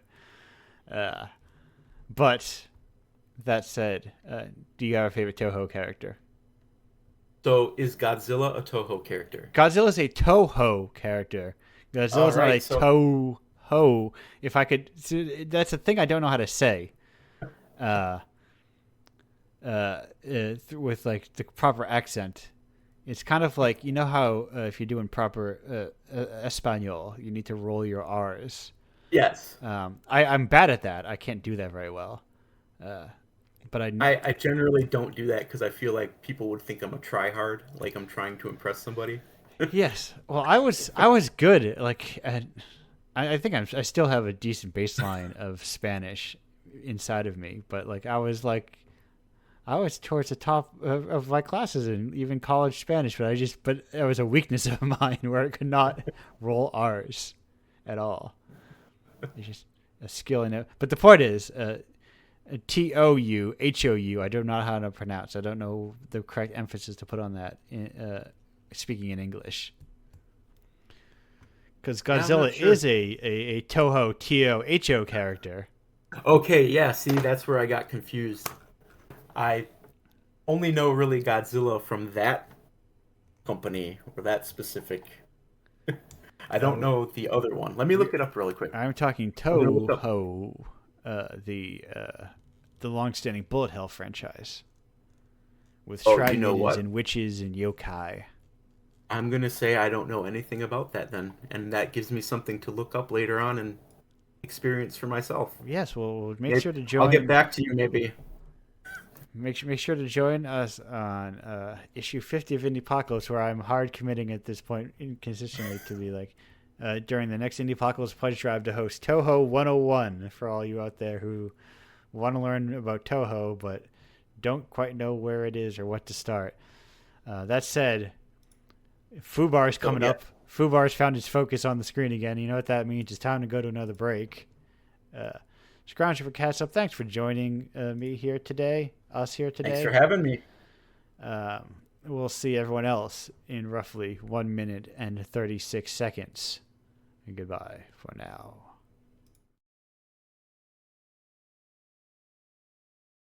Welcome back to Indiepocalypse Radio. That was a weather day with Come In. I put the wrong emphasis on that. I kind of emphasized it like there was an exclamation point in there. There was not. I was just having fun with it. Everyone's back. This is the group segment. Hello, everyone. Welcome back. Hello. I didn't know if you were saying hello to us or the audience. So. I don't listen. Indiepocalypse Radio. We don't speak to the audience here. This is a one-way street here in Indiepocalypse Town. We rule the roost here. Exactly. Sometimes I will allude to the audience, but generally, sometimes I do it because I feel bad because it feels like people are just like, there's an expectation on twitch.tv that people will interact with you. Your favorite streamer will talk to you and call you by your name to be like... You're not going to get very, very many subscriptions only talking to us. No, I'm not going to be and bits or whatever they're called. I don't. Oh, thank you. Not a very big Twitch person. Oh, thank you, Bonglord 420 for the 69 bits. Nice, very funny. No, I'm not your dancing monkey. I do not. I'm a radio host that happens to be on Twitch.tv. It's a life I can't live. It just does not appeal to me as a creative individual to do that kind of thing. And I tolerate it in streams that I watch. But every time I go on Twitch, the entire chat is like nothing but like Pepe the Frog, and I'm like, lots of emojis. Yeah. What year is this? I think you're in the wrong Twitch. You need to find different Twitches. It's any Twitch I've ever clicked on. So yeah. To be fair, that's probably like 3 ever that I've ever clicked on. So yeah, I enjoy some streaming. I enjoy watching streamed content now and again. Primarily, though, I think what I watch live is just like fighting games. Fighting games are fun to watch. It's me tuning into Evo or... That reminds me... Oh, go ahead. No, I have to issue a correction. I forgot to issue a correction on this show. I misattributed the mystery game tournament. I believe I said CEO held a mystery game tournament. That was incorrect. I think I attributed to CEO and Frosty Faustings. That is incorrect. I think Frosty Faustings does host a mystery game tournament, CEO at least does not prominently host a mystery game tournament. The one I was thinking of, I'm drawing. Oh no. The one I was thinking about was another Midwestern tournament. It was Combo Breaker. Is the other one that famously hosts a mystery tournament. But I saw CEO Jabali within Combo Breaker. I think the last one I watched, and I think maybe that screwed up my brain, crossed my wires. So, official apologies to Combo Breaker, as if people are holding me to task of fighting games. Anyway, I'm very particular about, as alluded to in the break zone, and me getting, or just listening to the show, me getting uppity about albums being dated incorrectly. I like to be correct about things. And one of those things is the mystery tournament, which is a real pleasure if you haven't seen, if you've never watched, even if you're not a fighting game fan. I think mystery tournaments are fun. They are people learning where are the Shotos, how can I win, who is the most broken fighting game character. That sounds fun. Yeah, Is it on Twitch? I watch them on YouTube after the fact. Oh, okay. I usually do that too, with horror game streamers and stuff. Yes. Usually the only one I catch live is Evo, because I remember that's the big one, right? Yeah, that's the big one. That's where people. That's what, because it's a thing. I feel like, if any competitive games have like that kind of like broad main, like, crossover appeal, as I say, it's fighting games. Yeah, definitely. Because you know what's happening. Yeah, very straightforward. Yeah, like maybe you don't know what all the different meters do, but you can go, those two people are beating each other up, and at the end, one of them is still standing. Fist meets face. Yes, the oldest sport. Well, your discussion of dirt sheets earlier unlocked a memory just now when you mentioned CEO, because CEO, the fighting game tournament, hosted AEW, All Elite Wrestling, a few years ago when they first started up. Okay. And I believe the host of CEO actually participated in a wrestling match, like for the pre-show. Let me see. AEW Jabali. I think that was him. Otherwise, I'm going to have to issue a correction. No, he is. Alex Jabali. I can tell you confidently, Alex Jabali is the CEO of. He has a pro wrestling wiki entry. He is a part-time Canadian wrestler. But he did some New Japan stuff. But did he participate in AEW? That I'm not sure. Oh no, yeah, here it is. Fight Forever tournament with Jabali. Who knows? Anyway, I can't spend forever studying it, but yeah, no. CEO is hosting a wrestling ring. It's super fun. They do like big, what's it called? They do like nice wrestling entrances. Yeah. There's one. Okay, trying to think of now. This is me just regaling people about fighting games. I did look it up. Michael Nakazawa defeated Alex Jabali in a hardcore match. Yeah. So there is. How do I look this up? There's a player who there's a good video about him. I forget what YouTube channel it was on. I think it was a fighting. It was obviously a fighting game centric one. Yeah. Mono, he is from. Where is Mono from? Is Mono from the Dominican Republic? Mono fighting games. What as I say this, audience, what is your, not audience, but fellow panelists, what is your familiar, as I spend a lot of time talking about fighting games, what is your familiarity with fighting games? Like general familiarity, like I have played some of the Street Fighters. Soul Calibur is my biggest one that I've followed. And Bloody Roar for a really brief time. Mono is from Puerto Rico. I'm glad you asked that question, because recently, like for the past few days, I've been playing a lot of the original Mortal Kombat games. Okay. In a DOSBox emulator. Oh, so you're playing a great version of those games. No, they are. They're actually surprisingly well made. Okay. I was shocked. And Super Street Fighter 2 Turbo also received a DOS port, which is very good. That is, I was DOS is like, I think I was vaguely aware of DOS, but it mostly predates my gaming period as a child. Yeah, I never had like a PC as a kid. I think the first time I got a PC was when I was 14, and it didn't even have an internet connection for like the first 6 months we owned it. So I had like no knowledge of any of that stuff. Yeah, I basically had uh, Blizzard games because they ran easily. Blizzard games is like I think my PC gaming was Diablo, StarCraft, and The Sims. I think the only PC game I ever owned when I was that age was The Secret of Monkey Island. Ooh. No, yeah, I did. And that's only because I played Escape from Monkey Island on the PS2, which is probably the worst way to play it, but that's how I played it. Yes, your audio did indeed cut out. Oh no. We were not talking over you. If you can hear us speak.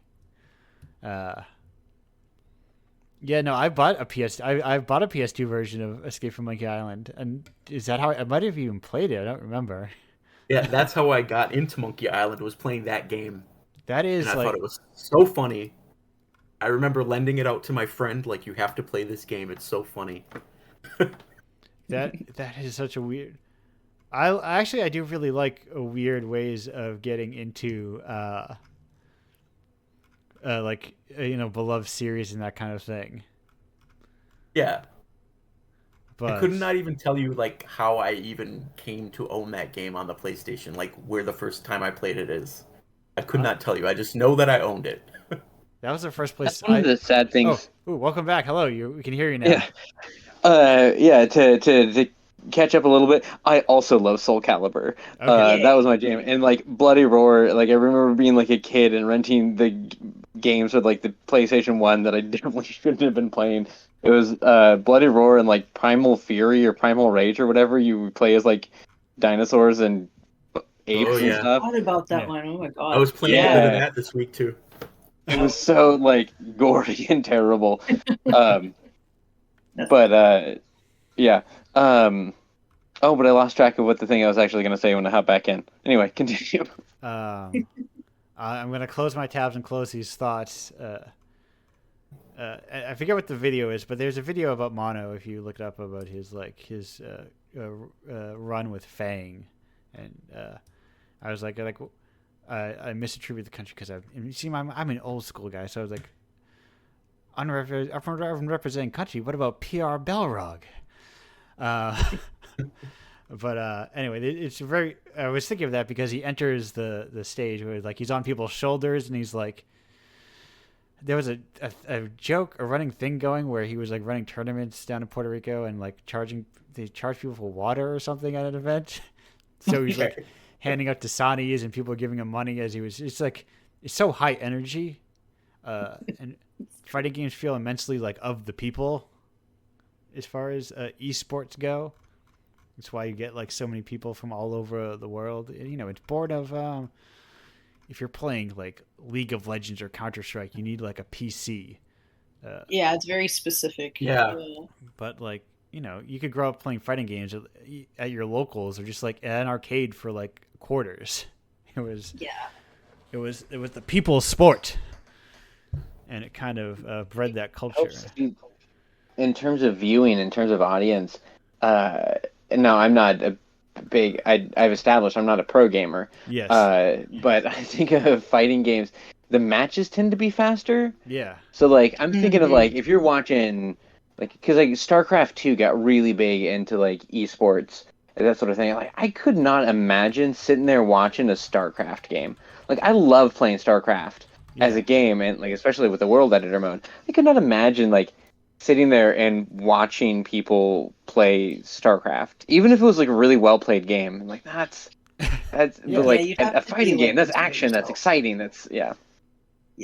It's a weird game. I've known people that were like really into StarCraft 2 growing up, and even then, I remember there was times where like they'd be like, "Yeah, you want to hang out? Just watch. This is really cool." And then like I'd watch for like 10 minutes and be like, "I think if I was in your position, I would find this really cool." But I'm kind of a little bit bored watching it. No, That's cruel, and I'm sorry that somebody did that to you. That's awful. I- Come Well, like, here they and didn't watch do it me for play too long, StarCraft. but they were just kind of like, "Oh my god, I'm so into this," and then I was like, "Oh, I know I someone. respect that you're into it, but Yeah, I similarly know someone who like had that via what I don't. I mean, I wasn't subscribed, so I don't know what it was. But there was that that Korean service that you had to subscribe to to get the StarCraft 2 matches, and then you would tell me about describe like how StarCraft 2, and it sounds like I like when other people like things. Mhm. It's like infectious. Like even if I'm never going to sit there and watch, I do like to hear like descriptions of like there's a guy I like to learn about Fruit Dealer, and Yeah. MMM, I think was it Make More Marines? Was there a guy called MMM? Anyway, Hmm. that's me when I'm talking about the 2012 Mad KOF versus Bala match in Evo when they played KOF 13. I think it's amazing, and it's peak fighting games. And I highly, if you're out there and you're unsure of like watching competitive fighting games, you don't know where to start. You just fire up Mad KOF versus Bala, and you're like, fighting games, they're good.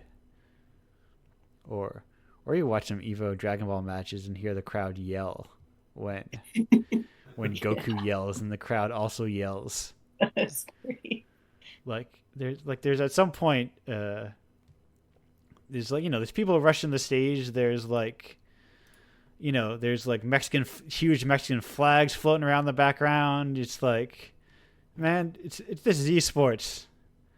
But anyway, They're very high energy. It's fun. yeah, it feels like they're right there. They're ready to hop on the stage the second a guy wins. Anyway, fighting games. I get whipped up because I love them. To the crowd, is there anything that you love that you're like, oh, man, I recognize that I love this, but I wish my friends did too, but it is just me.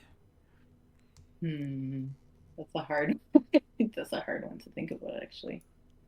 I know one of the things that I'm super into. I'm okay that my friends aren't into it, Yeah. but like, I got my puzzle game on my phone. I play Picross a lot. Yeah. That's like it's also called nanograms. It's where like you got the numbers at the top and you're pretty much like solving puzzles to make pixel art.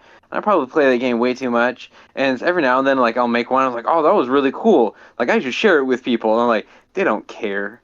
Nobody cares that I just made a pixel puzzle. Right. And it's like the one that I play. It's got like this whole like resource management thing too. Like you solve puzzles, and it's like really intense. It's just like a mobile game, total like basic mobile game. But it's like a lot of fun, and like everyone's like, oh, like I built a little new building in my little village, and I'm like, no, I can't tell people that. They don't care. Yeah, basically, if it isn't like Madden or FIFA, nobody I know wants to hear about, or Call of Duty, nobody wants to hear about a video game. I don't want to hear about those video games. I'm sorry. Nobody wants to hear Different about a strokes. video game I'm playing, I guess. Yeah.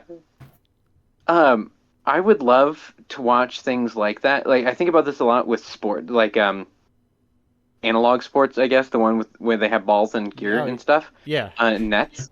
I know a lot of people get really, really into football and they'll talk about football and they'll talk about the different things going on with football and they get really excited and they have the teams and they have the different things. But it's like it's so much. I would love I love a reality TV show. I love Dragula. I love like Great British Bake Off. Like I love Oh, I love Great give British. me a crisply edited football season as a season of television and like little cutaway interviews with the players, good soundtrack, cool hosts and judges. Like I don't need every moment of every game. Just trim it down for me. And I think that's part of like when somebody loves a thing and they're telling you about it, they're doing a lot of editing. Yeah. They're telling you the really good stuff. They're skipping over like the bulk of it. And like, yeah, you don't I don't need all that. Some people do. I don't. That is like, I wonder if anyone has. It feels like a thing that somebody should have tried already by now. I think the hard part is with a lot of that stuff, seeing it live, seeing it as it happens is so important Right. that the turnaround time of an editing show or like the editing and turnaround and release of a show like that. I don't know what the market is for that. I mean, maybe Yeah. somebody's doing like a fan cut on YouTube or something. I bet. Yeah, how many sports games are there that you go back and rewatch? I guess. Yeah, that's Some people do. I heard there's a really good fighting game match from 2012. Oh yeah, yeah. There's two guys I think they're called Mad KOF and Bala. They're yeah, that's the same thing. That's one of the few that I will go back and like. Usually around Evo time, I will fire that match back up and I'll watch it again. And if I'm lucky, by then I've forgotten who wins. And I get sucked into the thrill of it again. But I remember. But yeah, I think people go. Oh, go ahead. No, go ahead. You're the host. Why do I keep telling you to go ahead? You should be like, wait. Yeah, you that's need what to I'm doing. stop. Let me I'm talk. here. I'm here Anyway. every week. If you want to hear me ramble about KOF matches, I'll be here next week to do that. I feel like people definitely watch sports highlights to like, Yeah. maybe to like relive a time in their life. Like, oh, this was like the best time ever. I loved watching this back in the day. But also to like argue with people. You know, Yeah. if you ever go on like a sports video on YouTube, there's people like rival teams like arguing in the comments. It's that social media like drive to argue with people. I think Right. it like And It's like the there's default mode of communication on social media Yeah. is to argue. yeah, because like, what happens if you just agree? Do we just all go yes? And then silence. That was I a feel good like, game. Well played. Yeah. Glad we all agree. yeah, upvoting is probably one of the worst things that ever happened to the internet. I still maintain that the worst thing that is still personalized feeds. In terms Yeah. in terms of social media, like being socializing, forums were truly like. I mean, I just guess Discord servers sort of do that, but people like. I don't know. There's different energy to Discord servers, I think, in some cases. I find Discord Definitely. servers to be very daunting to join because it's like a whole group of people who already knows each other, Right. and then you have to jump into that. A forum And for it's is a- a Kinda forum for describe is a it fresh quick, start. yeah. Yeah. And Well, it's it's a hard real to time. 'cause- Yeah, it's real time, so it's intimidating. I think is what the problem is. Yeah. I was on a You're server the other. Oh, go ahead, Phoenix. Oh no, it's okay. I just said yeah. Like I was just agreeing. Yeah. I was on a server where somebody was like, "Oh, this conversation happened earlier today. I don't want to necro it." I'm like, no, I came up on for it. Like necroing is like once it's 6 months or like a year old. Like you don't Yeah. pull back threads of like a year old. Like that conversation happened earlier in the day. Yeah, quote reply. That's what the reply function is. We're like, go. Like we're from like time zones all over. Like that's not necro. Also, we're TTRPG people. We like necromancers. Yeah. I'm a king of like I love if I'm on necroing conversations. That's the spice of life is sitting on something and stewing on it for 6 months and going, hey, remember this. Remember These tools have like the search functions. Discord Yeah. has a search function. Messenger has a search function. I have absolutely searched things that people said like months ago because I wanted to remember like what was that thing that they talked about, and like search like, oh, I finally looked up this thing you mentioned like 2 months ago. Yeah. I don't know. Non-linear time. It's important. I remember somebody was saying. This is. Oh, go ahead, Phoenix. Okay. Oh, okay. No, I was gonna say I remember somebody was saying that like with like non-linear time and like Discord and stuff like that they were trying to figure out like different ways you could use Discord's non-linear functions for a tabletop RPG kind of situation. Like if you were doing like a really long campaign of like Vampire the Masquerade or something, and you wanted to kind of like keep up on multiple timelines of different events going on, that kind of thing. So I cut my teeth on play by post game. Like the first game, like when I was way too young to be doing it, but like the first games I played a virtual battle school, which was an Ender's Game thing where like it was a play by post forum RPG of like you're just like kids in a battle school, which like when you look back at it, like that's messed up. That wasn't, why did we want to be in that space? That wasn't a good space to be in. But like I think that's very cool. There's actually a game that I've been wanting to play that it's called This Discord Has Ghosts. I played that. It was so much fun. Yeah, I think stuff like that is really cool.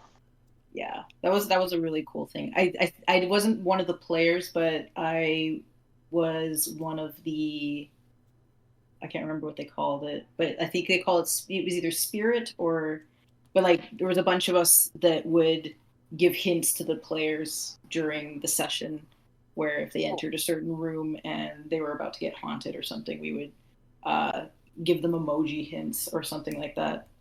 And Oh, but that's we weren't neat. allowed to talk to them directly, so it was just like they were getting like vibes, I guess, off of like what we were pointing towards, before they started really actually uh, like bringing in all the audio aspects and stuff like that. That was fun. There's a lot of That's very different. cool.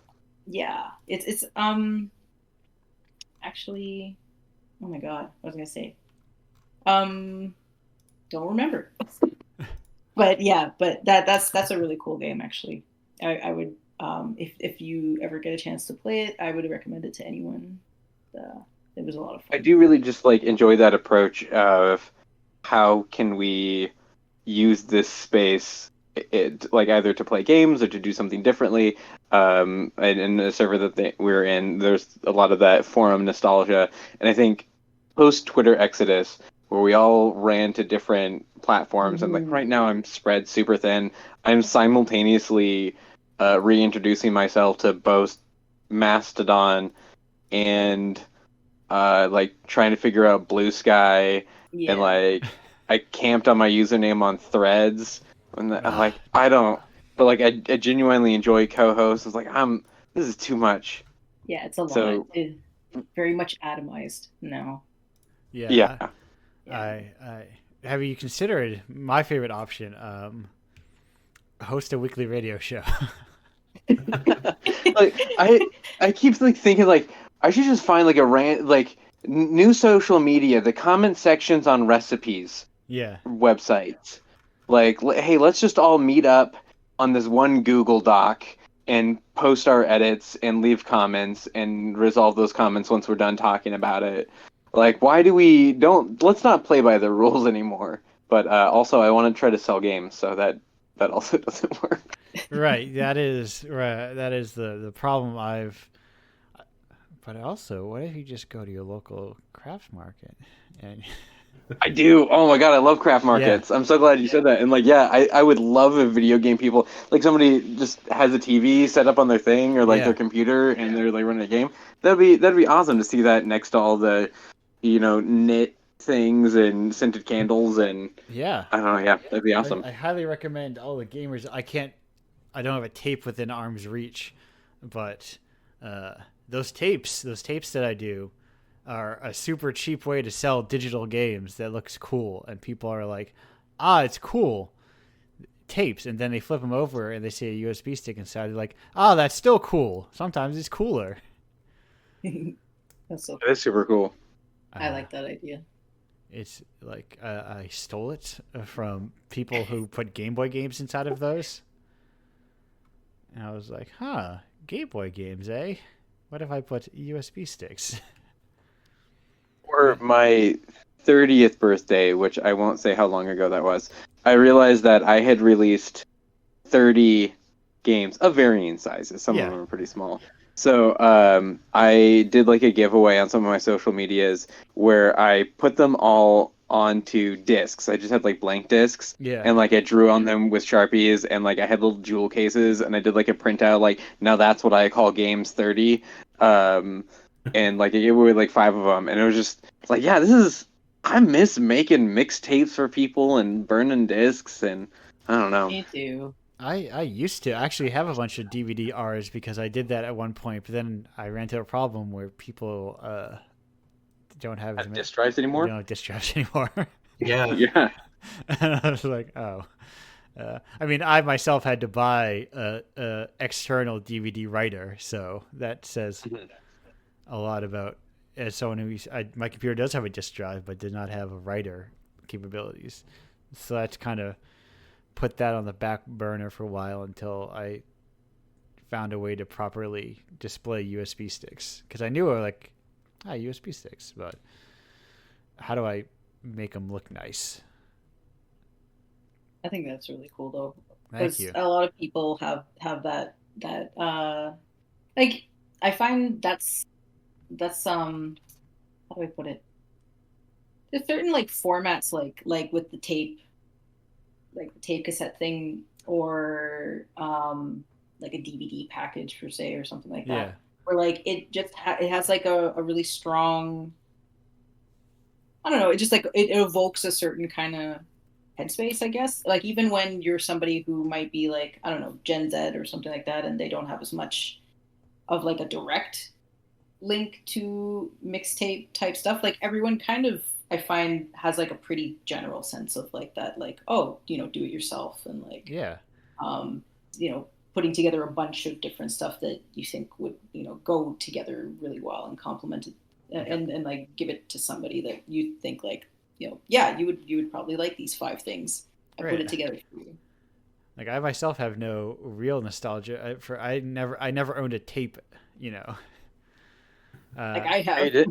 When I was a kid, I had this little R2D2 cassette player, and I had like an Elvis Greatest Hits, and I was like 4, and I loved that thing. And That's my parents had cassettes. I never had any cassettes of my own. I think my first CD was a Korn CD awesome. because I was a Like on very purpose. I know what my first CD is.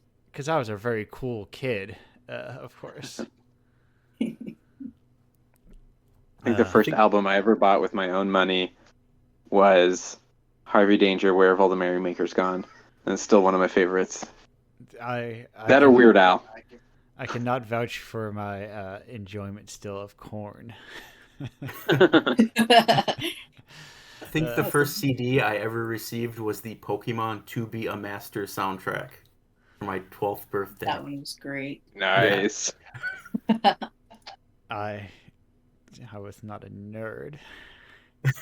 No, I was. I just wasn't. I wasn't like you, nerd. This isn't a show for nerds. Friggin' nerds. God, my arms are gonna be so much tired. See, one thing about doing this show every week is my arms get so tired from all the wedgies I have to give to all these nerds that show up on the show.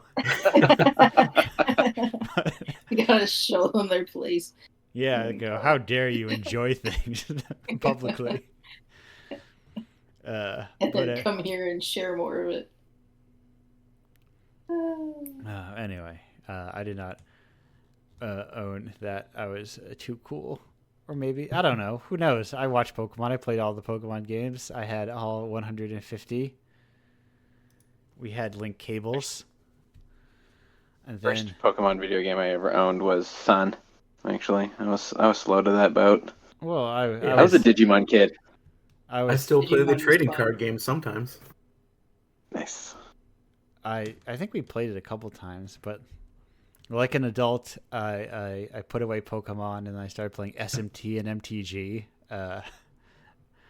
games for monster breeding and card games for adults, of course. The sophisticated Fine palate. games. But I do. Just even saying it, it's like it's cursed worm wriggles into my branding and go. What if I played Magic the Gathering? It's like a game you design and play at the same time. Magic the Gathering feels like you need a PhD to play it. I've watched videos of people playing it, and I just do not understand it. That's the Very pleasure of hard. it.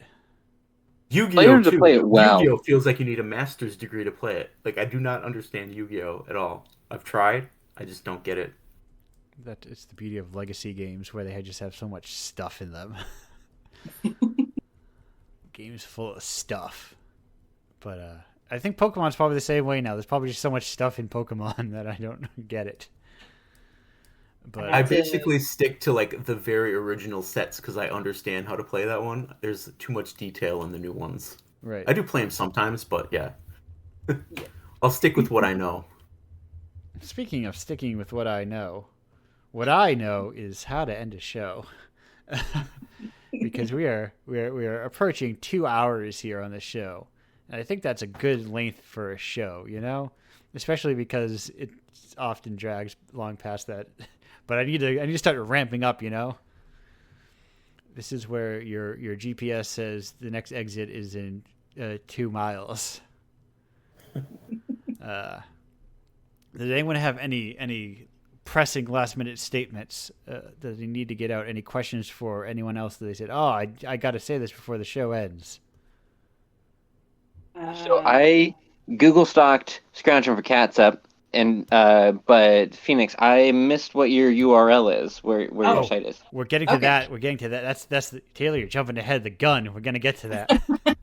Okay, so like my GPS said next exit's in 2 miles, and I just cranked the wheel. That's what I thought. just like, all right. That's what it sounded like. Now you are lost. You took 2 exits too early.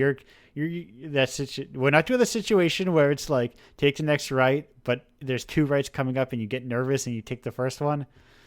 No, this is we got plenty of space for the plug. Plugs will arrive shortly. This is the wind up the plug town. Your GPS is saying 2 miles to Plug Town, and right now we are killing time while we get there. But so if that was the only question, we could actually move straight to there. I think this isn't really a question. It's more of like it's not a, well, maybe it is a plug. You know what? Maybe I'll just wait. No, go ahead. Go ahead. No, I was going to say during my segment, I totally forgot to explain what the game that I'm very, very, very slowly working on is called. Yes, I thought about asking, but then you're like backburner, so I thought maybe you didn't want to. Yeah, no, it's okay. Because that's the thing too. I was thinking, I'm not sure, but I should probably just say it. Yeah. What's this game you're working on?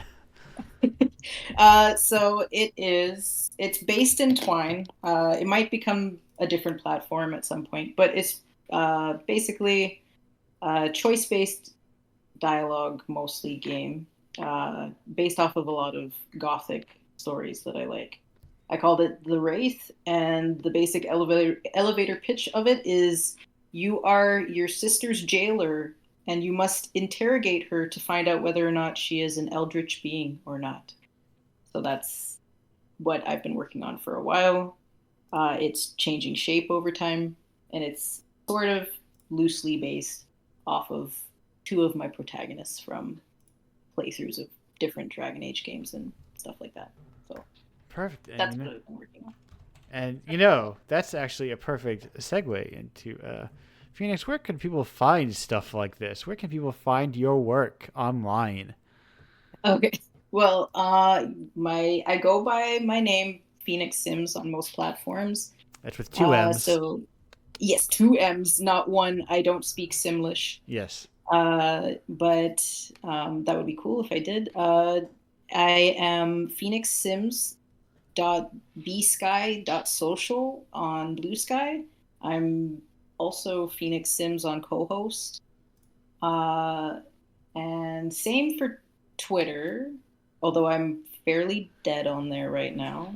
And you can X.com. X.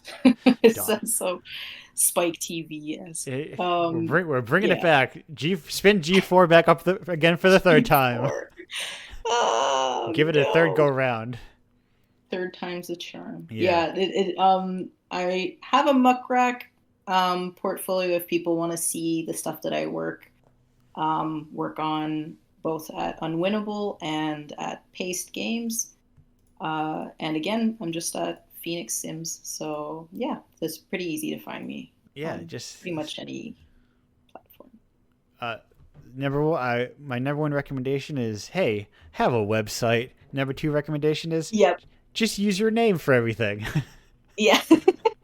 I do have a website, but it needs to be updated. Yeah. So I'm But you've done the other thing where you're still just as easy to find because it's just your name. Yeah, just my name. The harder you are to find, just make yourself easy to find online. Taylor, where I should put one of those things in there. I want to put I always forget to put these things. Friend of the show, fellow contributor. I did not see that there. Wait, I don't see a banner. This is copied from something else. Your muckrack is copied from something else, I see. What, Taylor's muckrack or mine? No, yours. Oh, mine. Yeah. What? Because it says banner of Lena Woo. And I'm like, wait a minute, there's no banner here on Muckrack. Oh, yeah. I don't know why I did that when I signed up for Muckrack. I don't actually know how to change that, but they just kind of pulled everything from my Twitter account Yeah. and then just slapped it on there. Yeah. So like, yeah, my banner on Twitter behind me is by Lena Wu, but yeah, I was I don't know why I did. Shout out to a past contributor, friend of the show, Lena Wu. Yeah. Small world, as it turns out. It's always Very small. it's always very small. I'm always surprised. Like, oh, look at all these people who all know each other. That said, oh, I did post it in there. Good. I'm on top of things. Taylor, back to you. Where can we find your stuff? Yeah, so I'm Taylor. I used to be Taylor Smith. Then I got married. I tried doing Taylor Curry Smith for a minute. That was a mouthful. So now I'm mostly just Taylor Curry.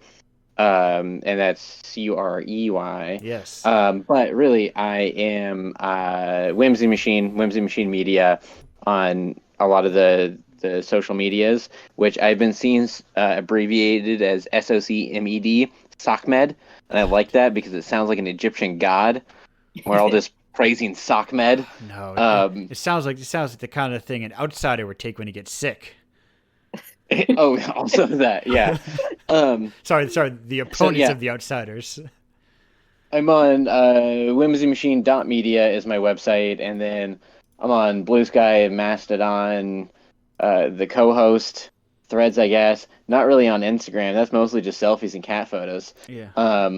But it still use the Whimsy Machine handle because I don't know how to social media. I'm making mostly tabletop role-playing games, and I've got some for sale book style. Like you can buy some of them in bookstores, and so that's a neat thing, I think. But a lot of smaller ones on Itch.io. And then I've been doing more fiction writing, and I think the pre-order's open for a couple more days. For a anthology that I'm in called Splatter Painting, which is inspired by like 80s slasher camp horror, where all the different writers kind of center their stories on a different character, but they're all characters in one town, and it's one collected story of just like a killer comes to town and it's carnage. And then it has a bunch of artists that did a bunch of cool art. So that's Splatter Painting by Vinegar Zines, and that's a very cool looking book that I got to be a part of. Nice. Perfect. Scrounger for Catsup. Where can people find your stuff? I am on itch.io as Scrounging for Catsup. Scroungingforcatsup.itch.io. I think that's how the URL is formatted. Yes. And that's I am also that's for the number. Yes, for the number. And That's what I was talking about when I said my name is a nightmare. And it is Catsup for with the a number. C. Yes. Catsup Which I with a think is the proper way to spell Catsup, but you never Correct. know. And then I also have a NeoCities site, scroungingforcatsup.neocities.org. It's all of the same games that you can find on itch, but I usually post like what I was thinking when I was making the game, kind of a post-mortem, I guess. So you can go there if you want to learn more about my games and my game-making process. That's the other nice thing about your own website. You don't have to pay for one. You just get a NeoCities. Yeah, exactly. Dude, go throw it all back to the old GeoCities style. Your Lycos, your Angel Fires. I was around for that. I do. Yeah, me too. I visited. Rest in peace, Alta Vista. I visited my fair of shrines. I am building my own version of the anime web Turnpike on my own website. Oh my god, I remember that. I thought it was like, how do people find things? So I have the URL, I have indiepike.com. So if you go to indiepike.com, you will find a link of a bunch of game developers and like games adjacent people. And it's just, you know what, folks? It's just a link, a big fat page of URLs with headers, you know? Great. Highly, and it's free to join. You can join it too. It feels weird to promote stuff, but it's like, I don't make money on it. It's a page with URLs on it. Really cool though. I gain nothing from it. and you gain the ability to look and go, look at all these cool little games on there. It's nice to share other people's work that you like. Yeah. Partially It is. because you feel like hopefully someday somebody will do that about your work too. At least for me, I don't know, but it's nice. That's Nice how to think maybe yeah. somebody sees it and thinks, "Oh, somebody actually appreciated what I did." That's how Anyway. I found so much stuff in my youth, was just like people's like, it was a lot of, primarily I was finding new webcomics by people would share all their friends' links in their, like, it was like every page by default had one, cool links page. I think everyone should have I think if you have a website, you should have a links to my friends page section. Definitely, yeah. I It used to helps. find a lot of artists that way on Yeah. early internet. And yeah, it seems to be kind of like, it doesn't happen as often, but I always appreciate that. Even on YouTube, if you go to like whatever channel you're following, if you go Yeah. to their channels section where they promote other people's channels, I always like it when they fill out that section, because if I like them, chances are I'm probably gonna like whatever they're promoting too. Yeah, it's Sometimes. like that's actually the way to get away from the algorithm. It's not like a different social media site that uses it differently or doesn't use one. It's your own damn website. Yeah. So true. Well, Because like Well, invariably, anything that is like a social media site, like if you go on any of them, you can see which power users have translated over to which social media sites yeah, that's true. and have become the top hen of the roost. But speaking of roosts and hens, if you want to help Indiepocalypse become the goose that laid the golden egg, as they say, which I think means profitable, you can go to Indiepocalypse.com. You can buy Indiepocalypse. Well, get out of my freaking spider on my monitor. What are you doing here? You are not allowed. I have a very cordial relationship with the spiders around here. They eat bugs that I don't like. They hang around, but they're not allowed. I have my zone from the monitors where they're not allowed. But I vacuum. I go, look at all these spider leavings. Those are other insects that I do not like, and spiders got rid of them. I got distracted, but I was saying, you go to indiepocalypse.com. You can buy them from my own website. You can go to itch.io. You can buy them there too. Either way works.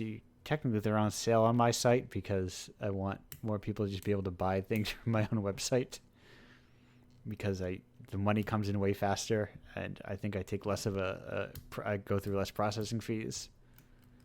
And plus, if other sites collapse, it's good to have your own website.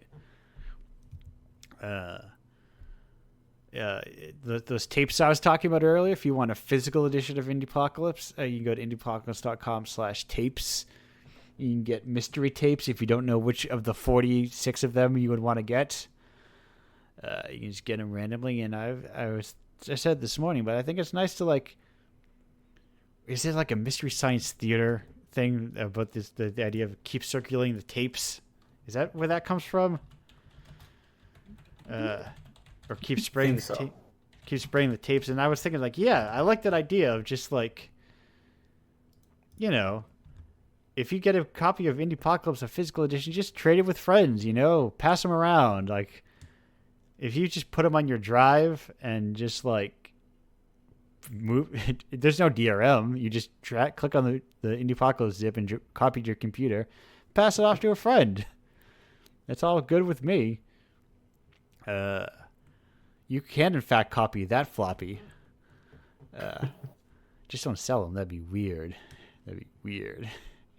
But yeah, just like pass them around. Even in the boundlessness of the internet, I think it's good to still also have a bunch of physical stuff floating around.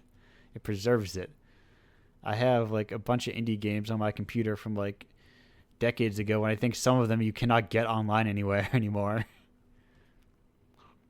I basically never delete like a zip file because I never know if it's going to disappear forever. Yeah. So I have it all on my hard drive. Yes. Yeah. No. I think I quite literally have in my like I was working through the folder, and I have a folder that is not online anymore. So I have theoretically some games that are just like localized on just some people's hard drives, and I am one of them. So is that game preservation? Who knows? But that said, if you want to join Indiepocalypse, indiepocalypse.com/submit. If you ever want to be on this radio show and you're like, it sounds like a cool thing, but you're not in Indiepocalypse, you can go to indiepocalypse.com/radio and be like, hey, I want to be on that show. I mean, I may, if you're games adjacent, I'll probably email you at some point, but that saves me the anxiety of going, I don't want to email this person who I don't know if they'll be on the show. Then I go, saves me the trouble. They want to be here. That's it, I think. Oh, there's a Patreon. You can sign up indiepocalypse.com/Patreon. If you can sign up for a month to get it cheaper. If you sign up at the $5 level, you get games for you get just the commission games, which is like, if you sign up for that for a year, that's like what's that, like $50 for 12 games from like the freshest voices of alternative game design. It's a bargain you can't pass down, or can't pass by, as the phrase, I think. That's it. I don't think there's any other Indiepocalypse stuff I need to say. That's kind of the whole spiel, it all. The new one just came out yesterday. Go check it out. Go buy the new one that just came out. 44. Keep making them. I liked. Someone once said I've had people, not someone, like multiple people said, it would be a better product if it wasn't monthly. But then I also think, how many of these games would I have missed if it was like, quarterly, Yeah, that would be kind of far in between. Yeah. It would probably be more work in a way, because then you have 4 months worth of stuff, 3 months, 4 months worth of stuff you have to dig through. Yeah, and I think there's definitely a better quote unquote product if I find the best quote unquote games, and put them in a quarterly edition. But I think there needs to be somebody that's just working in volume. That's me. But that said. Anyway, Taylor is gone, so thank you, Taylor. Rich Scrunch for Cats of Phoenix. Thank you both for being here.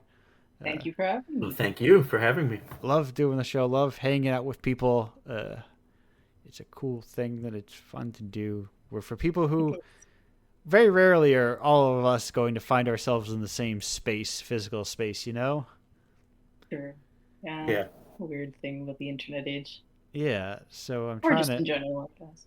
I like to create a kind of a low stakes post-con hangout atmosphere, but online. I appreciate that. Thank you. It did feel that way. That's what I'm hoping for. This is not a hard-hitting interview show. Not really here to really just break down the like. I will sometimes miss talking about people's stuff. Maybe we'll talk through games, but sometimes I think knowing, did you eat? Whether someone ate was like, did they come from a background if they were the type of person who ate chopped up hot dogs and spaghetti, which is that is a specific cultural background that I don't know, but I like it speaks to people's game experiences. It does. I do wish I could. One chain restaurant I wish I had out here is I want to eat at a Jollibee once. I don't actually know much about Jollibee. I don't think they've had one out here. No, Jollibee is not. I think it's not. Those are only down south, I think, right? South and out west. It's a Filipino restaurant, I believe. Oh, cool. I believe Jollibee's a Filipino chain, and I think that's where it like originates. So it's kind of like good. Spread west. Yes, I am correct. Yes, it's from the Philippines. So it's not like I imagine as it starts in the west coast of the U.S. and just like spread eastwards. So maybe, where is the closest Jollibee to me? If they have like fast food spaghetti, you know. Yeah, I don't think I've ever been to a fast food spaghetti place. New Jersey, or maybe Pennsylvania or New York. One of them, depending on where they are located. But I don't think I'm making a trek. Oh my god, I could. If I went to Too Many Games, the convention Too Many Games, there's a Jollibee in Philadelphia. I could have been there. Anyway. This is what I talked about. This is where we've passed the exit. We're like, oh shit, where do we? When's the next exit to get off this show? But I'm not gonna belabor the show by roping everyone into talking about foods they like. But thank you both for being here. I'm gonna find the exit screen. Goodbye.